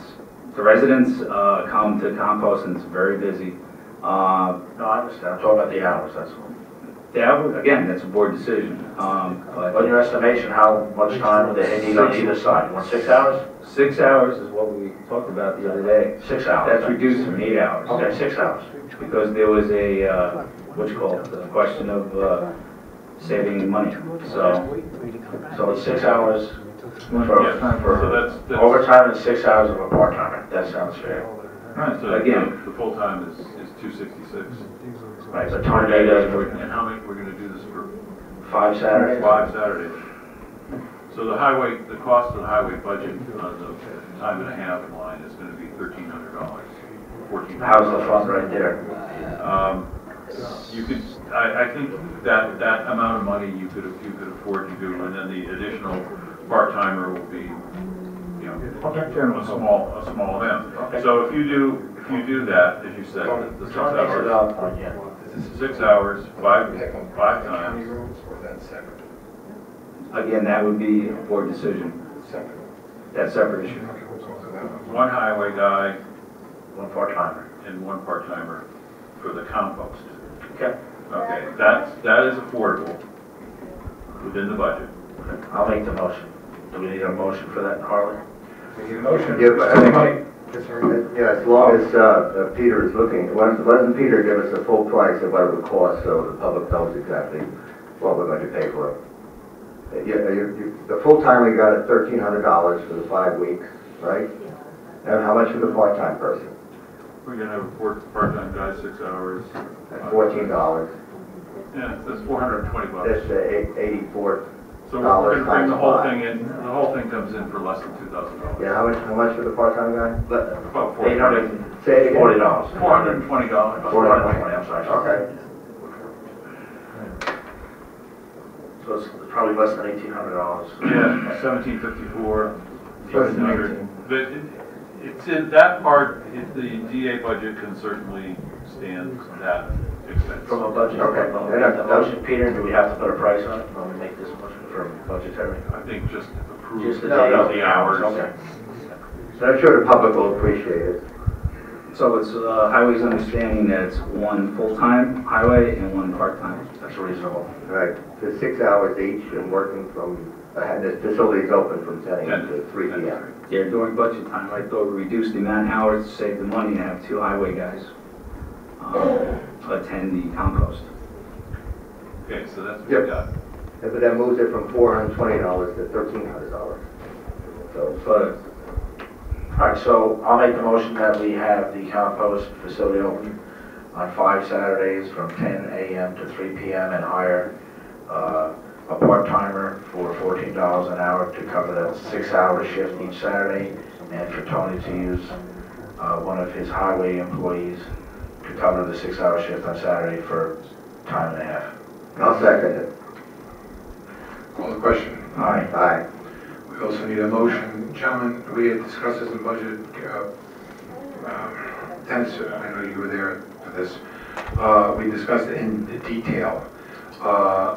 We currently pick up leaves, correct me if I'm wrong, in the unincorporated part of the town on the town roads. That's correct. The village, for example, of Monroe picks up leaves in the village of Monroe on their village roads. They also pick up leaves on the county roads. We do not. Somehow, as we've looked into this, there seems to be an inequality. The county roads are being picked up, the leaves are being picked up on the county roads in the village, but they're not being picked up in the unincorporated part of the town. Why? It's always been that way. As we looked into it, there's no reason why it should be that way. And actually, if we use the town of Ithaca as an example, the town of Ithaca actually, as we found out, the town of Ithaca picks up the leaves not only for the unincorporated part of the town, it also picks up leaves for the county road as well as for the state road. Well, we really don't have any state roads, if I understand correctly. But the village picks up We the do state have- road. The village of Monroe picks up from our state road. But we do have As far as I'm the county roads. We have So- residents on the county road. Right, we have residents on the county road. So the discussion was to start, either we pick up the leaves for all, or we pick up the leaves for none. I don't think picking up the leaves for none was viable, but then those people who, like the water districts, some of us have been paying for years and years and we don't get water. Some of us have been paying years and years for sewer and we don't get sewer. It's just the way it works. But in this case, there really is an inequality there, and that is the leaves are being picked up for people on one road, but not the other road. So we discussed this, and now we have to decide the fate of the leaf pickup, because we just did the compost. So gentlemen, please, I turn it over to you to discuss it. I would like to add comment to that before you discuss it. One, we will be picking up on a county road if you approve it. That creates a whole different issue as far as liability. I'm sure the attorney can agree with me here, and exposure to increase in traffic. Therefore, you need additional manpower, flagging and otherwise, to protect the men while they're picking up the leaves. That's been an ongoing problem because last year we were only able to get out one crew. You can't really count on 100% attendance. People get sick, family matters, so forth and so on. So we were unable to put out two crews. In order to pick up additional leaves, you're going to need additional manpower to assist full-time manpower at highway. Currently we have 2 units ready to go, and we need the additional manpower.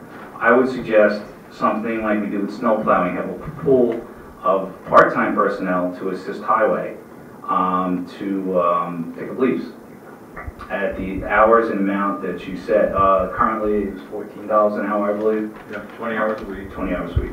for approximately 6 weeks. Correct. I suggested 4 men, 4 part-timers, but we should have a pool to choose from. Again, people get ill and situations do come up. We had a situation last winter which was almost unimaginable. We had 2 snowstorms with 4 personnel plowing the roads. The town didn't really feel the brunt of that because we were running an insane amount of hours to make sure the roads were safe. And that's why I asked for a pool of at least 10 men to, let me finish, Yeah. 10 men to choose from for snow plowing on a part-time, on-call basis. The issue about, the only issue about pools, and this is up to the board, is that and the only expense we incur in having a pool of labor is that each person that's applying has to go through the check that costs Background check. background check's $100 or $95. So No, if you, right, so that's. But we have the other company that will do it for $45. So. Yeah, I'm just saying, the only we expense. cut it in half. Right, the only expense associated with a pool, right, is that if you have 4 positions and if you had a pool of 8, to me, that sounds like, sounds reasonable to me. I don't know how it works out in the real world. But, so. He's saying, no, in the real world, so either we do the 10, and we do it, and we'll be doing it for the $45, which we have the new rate on. We do. If you want to approve that he could have a pool of 10, then that's a decision to be made by the board, right? I can see if no one gets ill or sick or has family But issues. only 4 are employed at any one time. That's reasonable. So 4 per week is 20 hours. Yeah, 10 Which would be hours. 8 hours of I have work. an issue with that because if we have a situation where, highway personnel are out sick and we have no one cover, Well, that's. We're talking about leaf. no, we're talking about talking snow. about We're leaf. just talking about Leaf. Oh, leaves. About leaf. Okay, I thought we switched to snow plowing. Okay, yeah, for leaves, a pool of, Just have your basic 10 people to look through, I mean, either for leaves or for 10 for snow. leaves or is 8 enough? there's different personnel needed for snow and you could have different personnel for leaves. How many do you want in your pool? For leaf. You got 4 positions. For leaf. How many do you want in the pool for leaf pickup? You pick up. 4 positions should give us How many do you want to be able to put on? How many in your pool? in a pool, 6. 8 for leaves. So that's his request on it. And, but might as well discuss snow too. And Why don't we get Do through it leaf one at a time. One at a time. Let's start Two taking different some lines. up. 2 different lines. Go ahead. All right, so you want 8 in the pool to do part-time work for leaf pickup. For what, for 6 weeks? Approximately 6. And only 4 of these members At a of the time. part-time field here would be working at any one week. Don't you, 4 people, Yeah, if he has 2 crews, 2 flats. 20 hours a week. So that way he can put the experienced highway Yeah. crews of more men out on the more dangerous areas and have the other crews working in the more cul-de-sacs and less traveled streets. It would work. Yeah, because we pick up on the additional roads, we're gonna need 2 full-time crews out there. Okay, well, you got. You got it. Okay. So, Well, All right, I'll make a motion I'll second that we establish a pool of 10 Eight. part-time, you said 8 part-time employees for Tony's use at his discretion, of which ones, for leaf pickup for a 6-week period. Do we do 2 motions on this?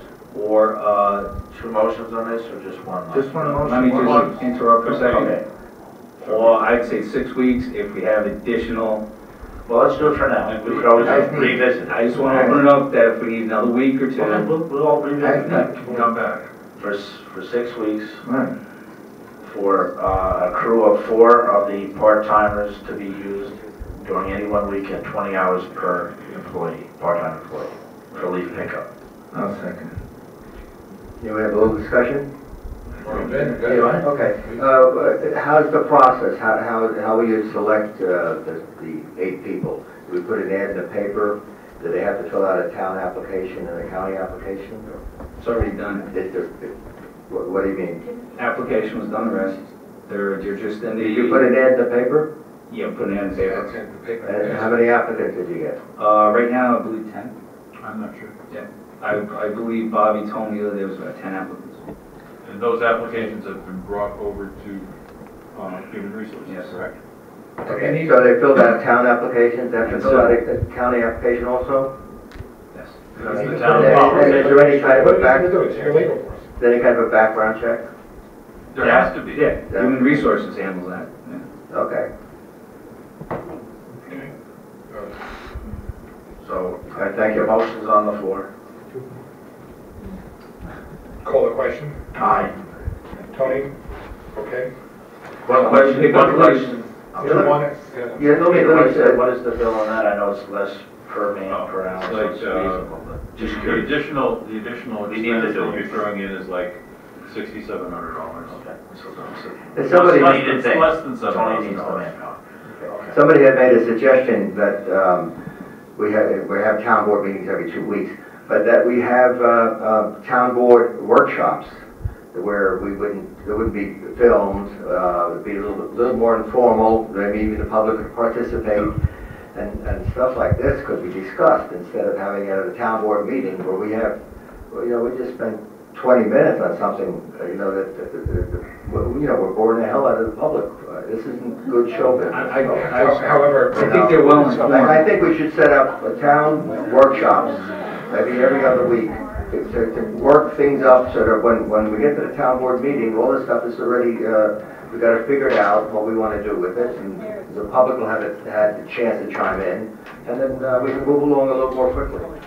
That's an interesting idea. It's a necessary public service that highway does, and we just try to keep the leaves off the road and keep them safe. Oh, I agree. I'm not talking about the leagues, I'm talking about the show business that goes on here, that's all. I think we did quite well. I think we spent a lot of time, and I think we tied up the public's time, and it could have been done at a workshop. Absolutely. Good point, Danny. Gentlemen, where are we? We already made the motion and passed it, we were just doing a little additional conversation. We're just doing a little moaning, that's all. Okay, We haven't gotten to this. call the question. Are We we did ready? it already, We did. we already went through the motion. Call the question? We already did that. We did it, we said all the time. Okay. All right, next one, and this is something just to authorize me to investigate. I did this briefly. It's for authorization for me to look into the possibility of ice skating either at the boathouse or over at Faber Farm, and cross-country skiing over at the Faber Farm and the Berry Road Park. Remember, these are municipal properties. I'm sorry, go ahead. I'm sorry. I apologize. Right now there is ice skating over in the village. I spoke with Nymer, our insurance company, and I'm sorry, yes, with Nymer, and both the village and the town of Monroe use Nymer to insure. However, in the case of the ice skating at the ponds, there is no supervision. There is you have a red flag or you have a green flag. That in and of itself incurs a liability.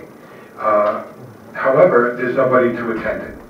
And fortunately, there's never been an issue that I know of, but it's something which is a kind of a recreation activity that, might well be something which requires the oversight or the supervision of the town, or in case of the ponds, the village. I thought that it might be something that you would want me to look into for either the park over at the boathouse. The ice gets awfully thick there, and we have the porta potty there. We have the pavilion. So we have lights, and we have the ability to be able to and parking. It was something that I thought might be something which you gentlemen wanted to entertain. And then I looked at the alternative to that. That would have been the Berry Farm. The problem with the Berry Farm is that it doesn't have really a fairly robust type of parking to it, but that location is beyond words for anybody who knows the Faber Farm. That pond is the perfect ice skating pond, and we looked into that. And I spoke with Nymer about ice skating at both locations as well as cross-country skiing, and it doesn't really change our insurance. It's really negligible. What there would be costs for staffing it, costs for grooming the trail, the cross-country trail. And the first part is there a need for either one? There's definitely a need because we have it right now, and it's over at the village. However, it's really not intended to, and it's not done in a way which encourages the use of the pond in the village, similar to the way that the paddle boats were kind of moribund for many, many years, and with the swans and everything, we really increased the amount of participation by the public. So in the case of the cross-country skiing, the grooming of the trails is a fairly simple process. You need a skidoo, you need a snowmobile, and there's literally a tracking machine that creates the tracks. The question is, do you want me to look into it? There's no obligation. And I looked into it to the extent where the type of equipment. As far as the ice skate is concerned, if it was at the Berry Farm, at Faber Farm, or at the boathouse, this would just be somebody shoveling it. It wouldn't be require any kind of big equipment. The plus is that at the Faber Farm, we have access to hot water, which makes the ice much smoother than if we just use it for, we just use lake ice. So we would have that. Also, the Faber Farm is up and running. There's heat in there. There's water. We can create a comfort station for people to go in to use the restroom. The only thing is that's not ADA, so we would have to look at a porta potty there, so that we would at least be able to have people who needed that to be able to use it. But it's another offering. We don't have in the town of Monroe and the unincorporated in the town of Monroe and throughout the villages, we don't have a really highly articulated type of winter recreation. It would provide something new. And is it high cost? No, it's low cost, but it probably would provide a lot of fun. Again, we took a paddleboat venue that nobody, frequented and turned into a pretty fun place. And so, is this something you folks would like me to look into? We have a couple of weeks to be able to make a decision, and at the same time, we can start to approximate with the public, what their feedback would be. My personal opinion is that you should look into it. It's just one more thing on the plate, though, and that's, a busy situation. My thing is, I think it would be easier to do the ice skating by the boathouse because you have the parking, you have easy access on, you don't have to worry about trails or anything, just the parking lot.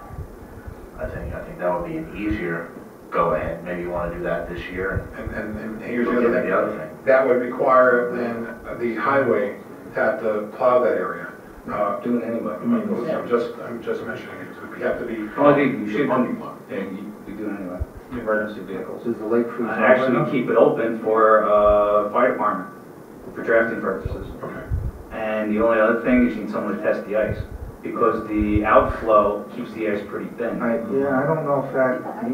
It freezes, but you get really cold. You gotta check that, and I don't know. Is that Again, If we have a winter like we have, they're predicting like we had last year, there will be a lot of time where it will be frozen. I live on the lake, and I know how many people wind up going on the lake.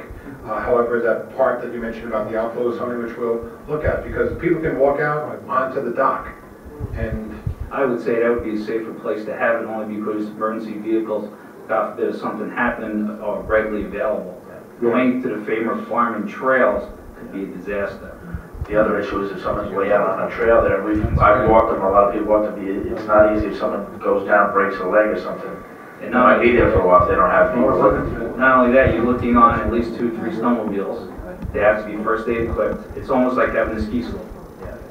gentlemen, it's a first step. I can get back to you. You want me to look into it? I'll look into it. We already did the insurance part of it. Okay. It doesn't seem to be, we thought that it might be one of these, and Peter and I discussed it with Neimer, one of these things that all of a sudden, forget about, it's just going to be too expensive, but it really is. No. Do we need a motion? No, it's all right with me. Yeah, nice. Go ahead. It's up to us. Yeah. Okay, thank you. But I would look at the boathouse stronger this year anyway. Okay, we did. Yeah, take a look at it and come back and tell us. And then if the public has anything they want to chime in on, let just don't let us know. Okay, we have Ben Maldonado's request for, gentlemen. No, I'm sorry. No, it's okay. I'm sorry. I'm here for you, so. No, sir, I'm sorry. The Ben Maldonado has requested from the building department training for the inspector on now education request. I believe you already went. It's $40 for credit on agricultural district laws. Hey, Greg, Ward, what do you want? And hood cleaning. Here, how does that sound? Ward, hood cleaning. Hood cleaning. Hood cleaning. I have no idea what that is. It's $40. I'll make the motion that we approve the educational for Ben Maldonado for the $40 course. Okay. For hood cleaning? I make the motion. We need a second. For hood cleaning. I'll second it. Call the question. Aye. We need on F, and this is on the new business, it's a proposal for a local law, and if you remember 2 weeks ago, I was away. There was a sizable amount of discussion from some people regarding the park over at 208. Well, it's municipal land. It is not a park. And it appears that unless Mike tells us differently, that we would have to convert the land, municipal land, into parkland. Same thing with the favorite park. Most of the parkland that we assume is parkland is in fact municipal land here in the unincorporated part of the town. And we have a lot of it. I believe that it wasn't, Peter, you probably know more than I do, a number of years ago, that property over at 208, it stayed as municipal land in anticipation of the referendum for the joint library town hall. When that was not passed by the residents, it just stayed designated as municipal land. In order for us to be able to use parkland fees to be able to do the road, we would need a local law to address that. Whether or not we wanted a local law to incorporate other municipal property to be converted into parkland is something which we could wind up doing. But it's something which, gentlemen, we see no reason to do that unless you wanted to look at favorite farm as being something which we may wind up considering converting from municipal land into parkland so that we could apply parkland fees to it, unless Mike feels as that under the case of Twin Lakes versus the town of Monroe, and it's by town of Monroe by coincidence, in which case it says that the use of parkland fees can be used for, amongst other things, recreational purposes. If we don't feel on municipal land. On municipal land, unless Mike feels as though we may not be able to sustain that, we were advised that we would just be better off converting into parkland. Well, as I understand your proposal, you want it to be a town park, and you want to build a road to feed the facilities that are in there, and you have them on a schematic diagram. Yes. In my view, that would take a local law to convert that to parkland, to make it permissible to spend parkland trust funds on that level. If that's the case, then we need a local law based on council's advice. Let me ask Mike a question. Mike, is it any way to divide up that land? In other words, not use all of it for parkland? We could describe the park that Right. we want to be the park. I don't know what that is, but whether we have a survey or we need marks off. Because I think that might be something to keep some of it as municipal land and make some of it parkland. Well, you still might want to do that. I mean, I'm not saying you do, it's just something to look at, because once you convert it to parkland, it stays as parkland. It stays as parkland. Basically. Yeah, it's very difficult. There are ways to go back. That's very difficult. Right, the conversion process is a legislative action, and it's up in Albany, and it's why bother, especially Once it's parkland, generally it's parkland, so. Right. That's why it was kept that way. You need a motion to do this. It's either way, if you're going to do it, To do what? to Prepare a local law. to prepare a local law. Okay, but we also have to look at the boundaries of where we want to make that local law for. Okay, you want to make that part of the drafting I'll process? prepare it, but somebody has to give me the specification of what we want in. Okay, so we might, I it think might be a little longer to do than. Go out and take a look at how you want to divide it up. And I also think maybe we should have some work groups or something. I don't know, because once, like you said, once we make that a parkland, we're stuck with it, so I think we better think Well, you'll long, have a hard, and public careful hearing about on the that. local law. Absolutely, Plenty of time for absolutely. public input. Okay, plenty of time, you're saying? Okay. All right. Go on. So we're making a motion to authorize Mike Donnelly to draft a local law providing for the conversion of the property here, for each known as the Route 208. Peter, do we have a, from O&R Park. O&R Park. We call it O&R Park in the budget. We'll get you the exact definition. Mary Ellen? Own our property, that's how it's listed as legal limit. O&R property from municipal land to parkland. Or something part thereof. I have no problem with the motion, but I think we've got to be very specific on the boundaries.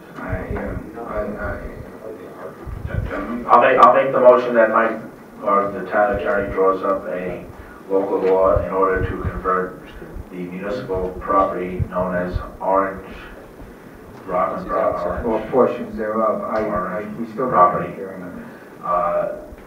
To to parkland for the residents. Gentlemen, I just don't want to get caught in the quagmire with this, because this can be, What kind of parkland do you? because once we make that property parkland, it's like. We don't have to make it parkland. Okay. Just get the thing drawn up. Okay, oh, just to draw it up. Just Just to draw it up. But there's no need to have to convert it to parkland. The only thing is applying parkland fees to anything that we wanted to do on the property would require us converting it to parkland. Otherwise, we would have to take it out of. General budget. Right, I get that. We don't have to. We can just.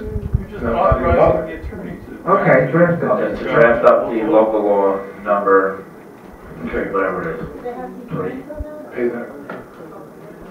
We're gonna have a public hearing. Yeah. Oh, yeah. There'll be a public hearing on it. Can I get a second? Can I get a second? Yeah, I'll second it. Call the question. Oh, wait, there's a little discussion on it. So Mike, our attorney's going to draw up a local law to convert the O&O properties into parkland, and then it's going to come back here, and then we're going to discuss it. And then we may And make then we're going to decide, if we're going to go forward, and if we are, we would schedule a public hearing. Yes. Once the Okay. local law is prepared, a member of the town board must introduce it at a public meeting. It must sit on your desk for 7 days before you can take action on it. You will need a public hearing, so there's a bunch of steps you'll have to follow. Okay, so it's a very careful process with public input. Right. Okay. At the end of the day, if the board decides that they want to have it remain as municipal land, we can still use the land. Right. It's just a question of where we want to get Different funding. There's money from parkland fees for its use, if it's parkland, or we can use it as municipal land and use it from a different funding source. It doesn't much matter. It's a question of how you want to find funds for a project. Absolutely. That being said, can we call a question? Aye. Aye. We have, and I'm glad that Tony's here, we have from MJS Engineering, that's Michael Sandor. This is a letter from Michael Sandor. If you remember, we engaged Mr. Sandor to come up with the engineering plans for the road as well as for the other elements in the proposed, I'll use the term, park at this purpose. It reads, Dear Mr. Doles, NGS Engineering and Land Surveying, PC has completed the plans for the road at the Orange and Rockland County property. 2 sets of drawings and a copy of the swaps are attached. PDFs were submitted to you and the town engineer by mail. Based on my original conversation, it was agreed that the road would be designed based upon the sections that the town of Monroe utilized for an alternate minor road. However, we did not agree with the width of that road because of the very low use of the road which would be anticipated for this project. We therefore provided you with the specifications that were outlined in the public guidelines for geometric design of very low volume local roads, ADT less than 400, as published by the American Association of State Highways and Transportation Officials. This publication recommends that the 20 mile per hour speed limit and overall width of 18 feet is permissible. We have provided a total width of 20 feet, which is more than accurate for the uses intended. There is also additional information of the plans for phase 1 and phase 2 of the build-out of the overall parcel pursuant to various meetings we had with your office. As with the disturbance of the area, and this is something which I appreciate both Michael Sandor and Mark Edsel for addressing, we have copies of it here for your review if you would like to review it. Otherwise, I'll make copies for each individual member as well as for the public. A stormwater watch pollution prevention plan, SWPPP, was prepared. The appendix of the SWPPP and the notice of intent is included. The notice of intent should be signed by you. In addition, as the town of Monroe is a MS4, the MS4 SWPPP acceptance form, sections 3, 4, and 5 needs to be filled out and signed. The NOI and the SPPP acceptance form then needs to be submitted to the DEC prior to any disturbance of the site. If you have any questions or require additional information, please feel free to contact my office. So something we had waited for a while, and we received it, I think, just yesterday. So I'm bringing it to Michael's attention, You don't need to to the act board's on it attention. because you're not, certainly before you build, you have to act on it. You don't need to act on it. Okay. I just wanted to mention, make the board aware of the width that is recommended, that the width, that it be consistent with town law, and that we meet the storm water Michael, please help me out if I mess this up. SWIP, they call it. The SWIP as well as the MS4 requirements under the DEC. Mr. Supervisor, I'm just thinking that, this is the road that goes down, it's by the lake, by the water over there. This is the road that's proposed to be inside That's the proposed, right. Yeah. Isn't there a road also that goes over the Heritage Trail, that's a paper road that the village owns? I mean, maybe we should work something with them, is that possible? I mean, I'm looking only to save money. We can't work with the village on this one because the village owns the road. Yeah, The village has already indicated that they are prepared to give the road to the YMCA. That'd be great. We're not doing anything. Right, let's ask. But no, we don't have to ask. They already proposed giving the road, giving that right. Road. So then why are we? Because we don't know exactly how they're going to wind up giving a public property to a private entity. Well, they're not giving the road to anybody. They actually would be turning it for public use for us. No, they're not building the road. They're not building the road. They're not. They say, we'll give you the property, Right. you build the road. You build the road. The Y, you have to talk to the Y about this. They already have discussed with the village mayor Okay. about the possibility of them being given the road leading over to 17M. Right. And if they want to do it, gosh almighty, hey. Wouldn't that save us a lot of money? Of course, the question then becomes if they take it, that's one thing. If they don't take it, it's another thing. It's not up to us to do that. Oh, I understand that. But what we do isn't dependent on what the Y does or what the village does. But- However, we're preparing to be able to use that road so that we can use it for parkland. Right. The village is willing to give, my understanding, the village is willing to give property to a private enterprise. And how they do that, I have no idea, because when you give land, it's subject to a permissive referendum. So couldn't they I don't in know how fact, but they could turn it over to us, or would be a lot. Mandatory, it's subject to mandatory referendum. Right, but all I'm saying is, if they, instead of them turning the road over to a private entity, they could turn it over to another municipality, and it would be a lot cheaper for Like us. who? The village is going to do the road, the village would do it, why would we do it? Why would we build a road? Because we're gonna be spending a lot of money on this road, right? That's, one thing is They're not. two different roads. I understand they're two different roads. No. And the other one is in their village. Right, but what I'm saying is that the cost that we're looking at, because we have to make improvements to that dirt road, correct? We have to make improvements. Major.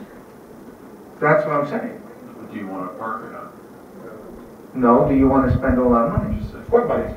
Which money are we referring to? The money that we're gonna spend for our dirt road that goes down by the water that we are now. Tony, I know, had discussed it, Tony, you had discussed it with Brian Smith, that the road would need to be 30 feet wide at $700,000. For which, what we're talking The about? road. That we're talking about. No, portion the going road- through the village. The road in the park, municipal land in 280, would cost, according to Tony, as he communicated to to Brian Smith, would cost $700,000. I don't think that if that road Is that true? is going to cost $700,000. 700,000 for that? Wait, just let's the highway with an answer. Between stormwater collection, between stormwater distribution, then you have to control the ponds. You have to clean the ponds. Any stormwater goes into the ponds to contaminate the ponds, which are already contaminated with algae, has to be cleaned up and maintained. So what about our road? Our road would go through the village. So that would be the village standard we have to meet as well as the town standard. And how much would that cost? Approximately $700,000. The road that we're proposing. You gotta put- minds, you guys $700,000 Right, for a because road? you'd have to put storm drainage in. For the road that we wanna put in. Only in the part It's a workout. of the village, That is is what Brian said, was talking what about. if you use as a joint road. But he said to you. You'd have to adopt the standard throughout the whole road. sounds- That would have to be discussed. I'm just telling you what's on that And plan. it would cost us how much? $700,000, and I don't think It could be less. on this board. I'm just, I'm not gonna spend all 700. None of us are going to spend $700,000. so the road that's in question that the village has is called a Gilbert Street Extension. Right, and that would cost 700K, That is already a road. and that But would it cost how crosses much? the trail. Yeah, it crosses the trail. How much would that cost? Off the top of my head, improvement, excavation, lighting, probably, guesstimate, about 300,000, 400, and they would. Right. And it would cost the town nothing. So let the village do That it. would be the village. Yeah, it would cost the town nothing at all. The village already offered It's it. a village Let them do it. Then we would need a road through the park. We don't need it. You can make it all park. Yeah. Deal, done. Let the village take it. It's just like the crosswalks over in Goshen. If this is what the village wants to do, it is a wonderful offer. on I their part. don't know that, I'm just putting it out there, I'm just asking a question, No, but- don't beat me up. I mean, No, we're not beating you up. What we're doing is we're informing you on things that we've What do they want to do? discussed in detail, and the mayor has discussed with the YMCA, with Ira Vidansky and with the folks over there. And he's discussed it with Brian Smith, and they've offered to give the road. No, they've offered to give the road to a private enterprise. That's their. Do it. If you can figure out how to do it, you can. Well, maybe they already have figured out how to do it. I don't know. From a referendum? Sorry? Gilbert Street Extension, when it crosses the trail, that's the parking lot of the ice cream parlor. Who's gonna take that land? Well, that would be discussion between. I don't know. I can only tell you what the village offered the YMCA. And present in the conversation was the mayor, present in the conversation with the trustees, as well as the board of directors from the YMCA, including Ross Muselli, the director for the Y here in Monroe. So if they are able to put this together, why would we possibly stop them from doing it? The ice cream parlor's parking lot is actually on a village road. The parking lot. Yeah. That's nice. So, So that's something that might happen. great. That's great. But it would be. We'll have to wait and see. This is good, this is good. No one on the board has proposed spending $700,000 on the road. No. Just let's make that clear. Nobody has, But the one nobody has being proposed that. Please, is the let's not village get of into that Monroe now. has proposed giving the land to the YMCA. I believe the price we were looking at was $200,000. Okay, I mean, That's a little more reasonable. But no one proposed $700,000 for a road. No one on this board has. That's all I'm asking, I mean, just ask. Don't forget, you have to prepare infrastructure for Yeah. big money. So, And then you have to have all these. Mike said we don't have to do anything with this. I need to just inform the board because our engineer requested that the MS4 declarations and these things be submitted so that he could review them. Mike has reviewed them, Mark has reviewed them, and that's why I'm presenting it to you. Not for any action on the board's part, but simply to inform the board. Right, but this just makes it clearer. It's part of the obligation of what you would have to do in anticipation of doing the road. Right, and However, in light of the village's offer, who cares? We'll see if that goes through. Hopefully it does. You can keep O&R as a park. But we still have the option of being able to make that road if that's what the town chooses to do. At a reasonable expense. For whatever, at a That's reasonable what I'm trying expense. to get to. If for some reason, the plan by the village somehow can't go through. Well, what I would suggest in O&R Park is where the pole building is, where the gravel section of the road is to possibly blacktop or, make that into a parking area. It's not our business. That's That's a a village. lot. That village property is not our business. That is village property. But a portion of it, yeah. Tony's just making a suggestion. That's all. That's it. For, parking, so, slipping in mud. Local law for Okay. I'm just listening. tax cap. Oh, we need a, Mike has that. He can Michael, through it. this is for the, So we already, Get it prepared, and there's a resolution. Someone needs to introduce that local law first. For what? this is the local law for the tax Tax cap. cap. So override the tax cap That we do every year. as recommended by the New York State Comptroller. Right. Thomas did that. Michael. Comptroller. As Michael's reviewing it, just one thing for the public, there has been a discussion regarding cemeteries. There is in the most recent Towns and Topics Association of Towns there's an entire discussion about the requirements of town boards to look at cemeteries and their obligations under state law. It seems to be this is not only a problem in the town of Monroe, but it's a problem throughout the state. So we appreciate the timeliness of the article and I would encourage the board to look at it at their leisure, but not too long, so that they can get a better understanding as to the little bit of a quote nightmare, because who owns it, who's going to take care of it, at the end of the day, the board's going to have to deal with it. Yes, ma'am. Sorry? No. Okay. If you want, I'll make you copies of it and you can do it, and I'll submit a copy for Mary Ellen regarding it as well. It's the monthly association of towns. We are going to be dealing with that. Okay. He's looking it up, it's to introduce. I didn't bring a copy. Talking to you, Mike, please. Mike is looking it up, it's to introduce Well, how do you have it? local law number 3. For the tax levy cap. Should be in your Override. book, I thought, to There's the two things that override. need to be done. Someone has to introduce the local law, and then someone must move to set it for a public hearing. Gentlemen, 2 motions. Yes. need a motion to introduce the local law to override the tax cap. Do you want to read it into record or just mention it generically there? Michael, maybe mention it as is, or does it need to be more formalized? It's your choice. You don't need to read it, but if you don't need to. Okay, I'll make a motion that we introduce or approve, No, introduce. introduce the local law number 3, Number 2. 3, Mary Ellen? 2. 3, to have an override for the tax cap in case we need it. Well, I'll second it. Call the question. Any Aye. discussion? No action is required other than one member introducing it. And then the thing that does require a motion is someone needs to move to set it for a public hearing. Okay. And he needs to specify a date, time, and place. So I made the when should that introduction. be, Mike? When do you want to make it? Well, we need to publish it, so you want to do it on the night of your meeting on the 30th? On the 30th? Is there time, Mary Ellen? 7 o'clock? Mary Ellen, is it time to notice it and Yes, everything? we need 5. It's not a zoning law, so I'm gonna need 2.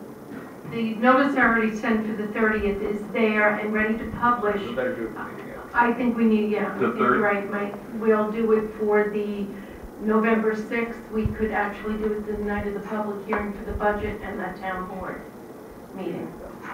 Is Or do there- you have a budget meeting before then? November 6th.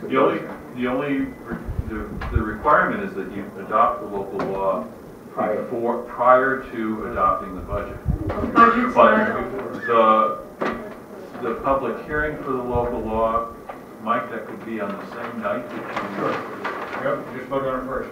just do it first. Yes. Public hearing, vote, move forward. Yes. So with that, So that's November 6th, the 7th? the public hearing for the budget starts at 7. So this would have to be at 6:30. So if you do it at 6:45, it 6:45. gives. All right, so I'll make a motion that we have a public hearing on the tax cap, the proposed tax cap override on November 6th at 6:45 PM at the senior center. November 6th? Is it November 6th? November 6th. No. I'll second it. Call the question. Aye. Aye. I just want the public to know, as we always explain every year, we have to do this as a matter of protecting the town in case, for any reason, we had to go over the tax cap, the New York State tax cap limits. In effect, if we didn't do this, we would expose the town to the possibility that if we couldn't come to an agreement on a budget that met the tax cap limitations, we would then have to run the town on the 2014 budget, and that would be a difficult task, to say the least. And the other thing is if somewhere along the way an error is made or some adjustment appears that we didn't anticipate, and the best intention of a budget that is under the tax cap all of a sudden goes over, the amount of the tax levy that's over the tax cap cannot be spent in that year, which is a more significant. And there's I forget the name of the town that had that happen, and they ended up with several $100,000 worth of money that had to be held over to the following year because of it's just a wise thing to do to protect the town. Thanks, Peter. Thanks. Gentlemen, that being said, call the question. Aye. I think we did, aye. That concludes, unless there's something from, May I bring up this one, please? Is this new business? it's on the new business, unless there's something, I don't have anything else, I'm not having you. Okay, Rick has some. Okay. All right, there's just one thing. When we talked, last meeting, we spoke about, the cleanup on Scunnamunk and how we were gonna, put in $980 or thereabout. About $900 plus, whatever it was. And I had asked if other municipalities would join in. I had spoken to two mayors, Harriman, Monroe. I've yet to get hold of the Village of Curious Soul. That is my fault out of respect for their holiday. I had waited and I couldn't get through today because of my issues at work, and I'll call them tomorrow. The Village of Monroe stated that they would work with us and add personnel if need be from their highway department in cleanup on their roads. Harriman said that they don't have really a big issue. However, they are going to make, we have the cleanup in April, Clean Sweep, Operation Clean Sweep, and we have that on Saturday. The mayor said that he would like to work with the Village of Curious Joe on Sunday because that would be outside of their religious obligation, which is a big deal for them, and I understand that. So he's going to send over a personal invitation to join them. He said that they would support them, and maybe we can do something on a whole weekend with the village and the town on Operation Clean Sweep for Saturday and Sunday. Okay. So we'll see what happens. I'm going to call up the village tomorrow, the Village of Curious Joe, and see what they say about that. And maybe we can do something all together. The issue with the leaf or garbage It's the garbage cleanup. on these roads that are in the town of Monroe. I know Mike mentioned at the last meeting when Rick was talking about it, we asked and to be an intermunicipal agreement, but otherwise the town is responsible for cleaning up town portion of the road. We're gonna have to village for the village portion of the road, and KJ Village for their portion of the road. So I don't see, I'm not disagreeing with Rick's sentiment, especially with the Operation Cleanup, but I think we have to do our cleanup before the winter weather comes in. So if you want to table it till the next meeting. No, I think we should act on it now, and I had already researched that with the other mayors, so let's go with that last proposal. Okay. Which is the original. I think it was a 950 or 1,025, one of the other. 1,025? Not to exceed 1,000. Yeah, Okay, that's fine. not to exceed, I'll make that motion if I may. Okay. I need a second. For the roads in question. Right. In this case, it's to authorize Morangi Carting to do the work. cleanup. On which road then? On Scunnamunk. On Scunnamunk. On Scunnamunk, up to Well, the, is it Scunnamunk up to this Street side or of Scunnamunk Road? It's gonna be on. Street, right? Because the road is not in our jurisdiction, it's street. Village. Street goes to the village. So it'd be for road. Okay. Because there was some confusion there with that. Within the town of. Okay, within the town of Scunnamunk. And what's the other road, Rick? Scunnamunk is different. Sorry, Seven Springs is different. It's a Springs. much bigger piece of land. You want to do it, you can deal with it now, or we can deal with it later, whichever is the board's pleasure. Rick said he'll do it now. The part on Scunnamunk is only that part which is in the unincorporated part of the town, because on the other side of the road is the village of Is the Monroe. village of Curie'sville. And the Well- village in the town. Will it get re-littered? And a portion of Woodbury. It's gonna happen. Yeah. However, All the time. Best you can. We'll do the best we can with what we have right now, so I'll make that. Okay, so Rick's talking about the two roads we brought up the last meeting within the town boundaries. I'll second his motion. Not to exceed $1,000. no, that's not, the two roads are, I think, $3,000. The Scunnamunk, which is the shorter of the roads, which requires less. Scunnamunk is, So make two separate is motions. 2/10 of a mile. Make two separate motions, Rick.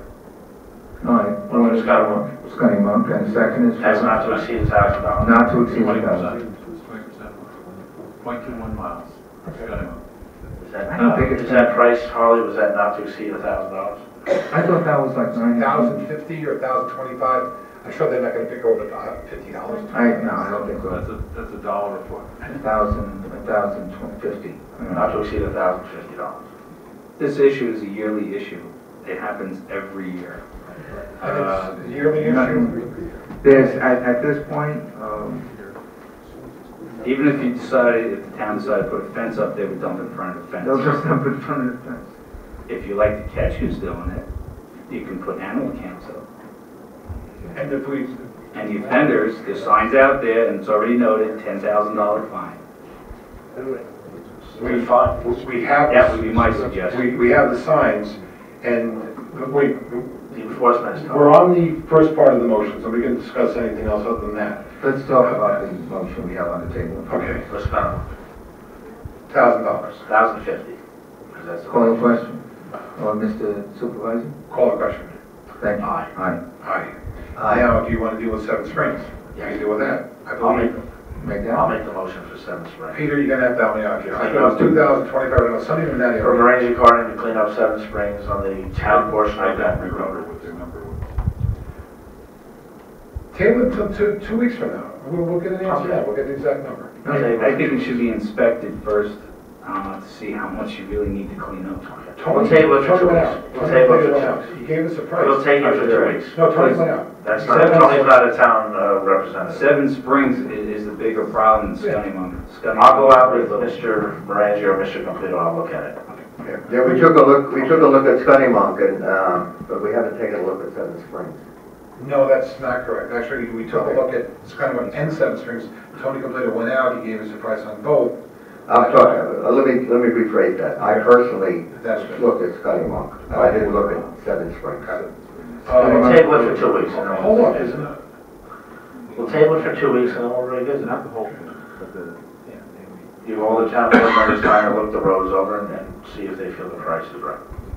Not to exceed, we can say not to exceed 2,000, or we bump it up a little bit more. I'm telling you, it's more money than that. Is it? It's between two, you know what? The one road, I think, There's was no reason not to pull $3,000. off. Yeah, the one road was Because $3,000. we just don't have the number. What did you remember? I remember the 1,050, but this was like a month ago, and It's 2.25 miles of road. It's gonna have, We can do it in November 6th meeting. No, I think it'll be too late. I would like to get a roundabout number now, so if need be, we can start doing something. No, you wanna wait? We'll wait. can we do this? We'll wait. Yeah, we're gonna go into executive session. I can call Tony Completo and give me the information. We can come out of Okay, good the idea. executive and then make a decision based on that second part. First part we can do now, the second Why don't part we do we them both? can do Why don't we do them afterwards. both at these meetings? Okay, We just did. let's do it that way then. Oh, you're right, we did vote on We it. did vote So we'll on keep it. that, we'll go for the second part next. Okay, Okay. Next, any other? Rick, No? Dan? Daniel? All right. Sherry, do you have anything? Yeah, I just want to bring up one issue that was brought up a couple of meetings ago. One of the constituents was asking, bringing up the point, and maybe it was a question too, I forget offhand, about the issue when Harley Doles, the supervisor, was on vacation. And I was the acting supervisor. I went on vacation on the second week for a few days anyway. But I was well within driving distance of the town, which is actually probably a shorter time period than some of my daily commutes are to Manhattan or Queens or wherever I have to work. So the issue was, to me, not a real pressing issue because at any moment I made my computer contact with the town, phone contact constantly all day, as my family can attest to, not too happily at that point. But anyway, my distance to drive was well within my normal commuting range. And also, the issue was the payroll signatures, which were signed on Thursday by myself, and they were given to a town employee to deliver them to the town. That employee had an emergency on Friday morning. Instead of the payroll checks being there at 8 a.m., they were there at a few minutes before 11, I think it was quarter to 11 a.m., so that the payroll was given, the payroll checks were available for all the employees during that Friday.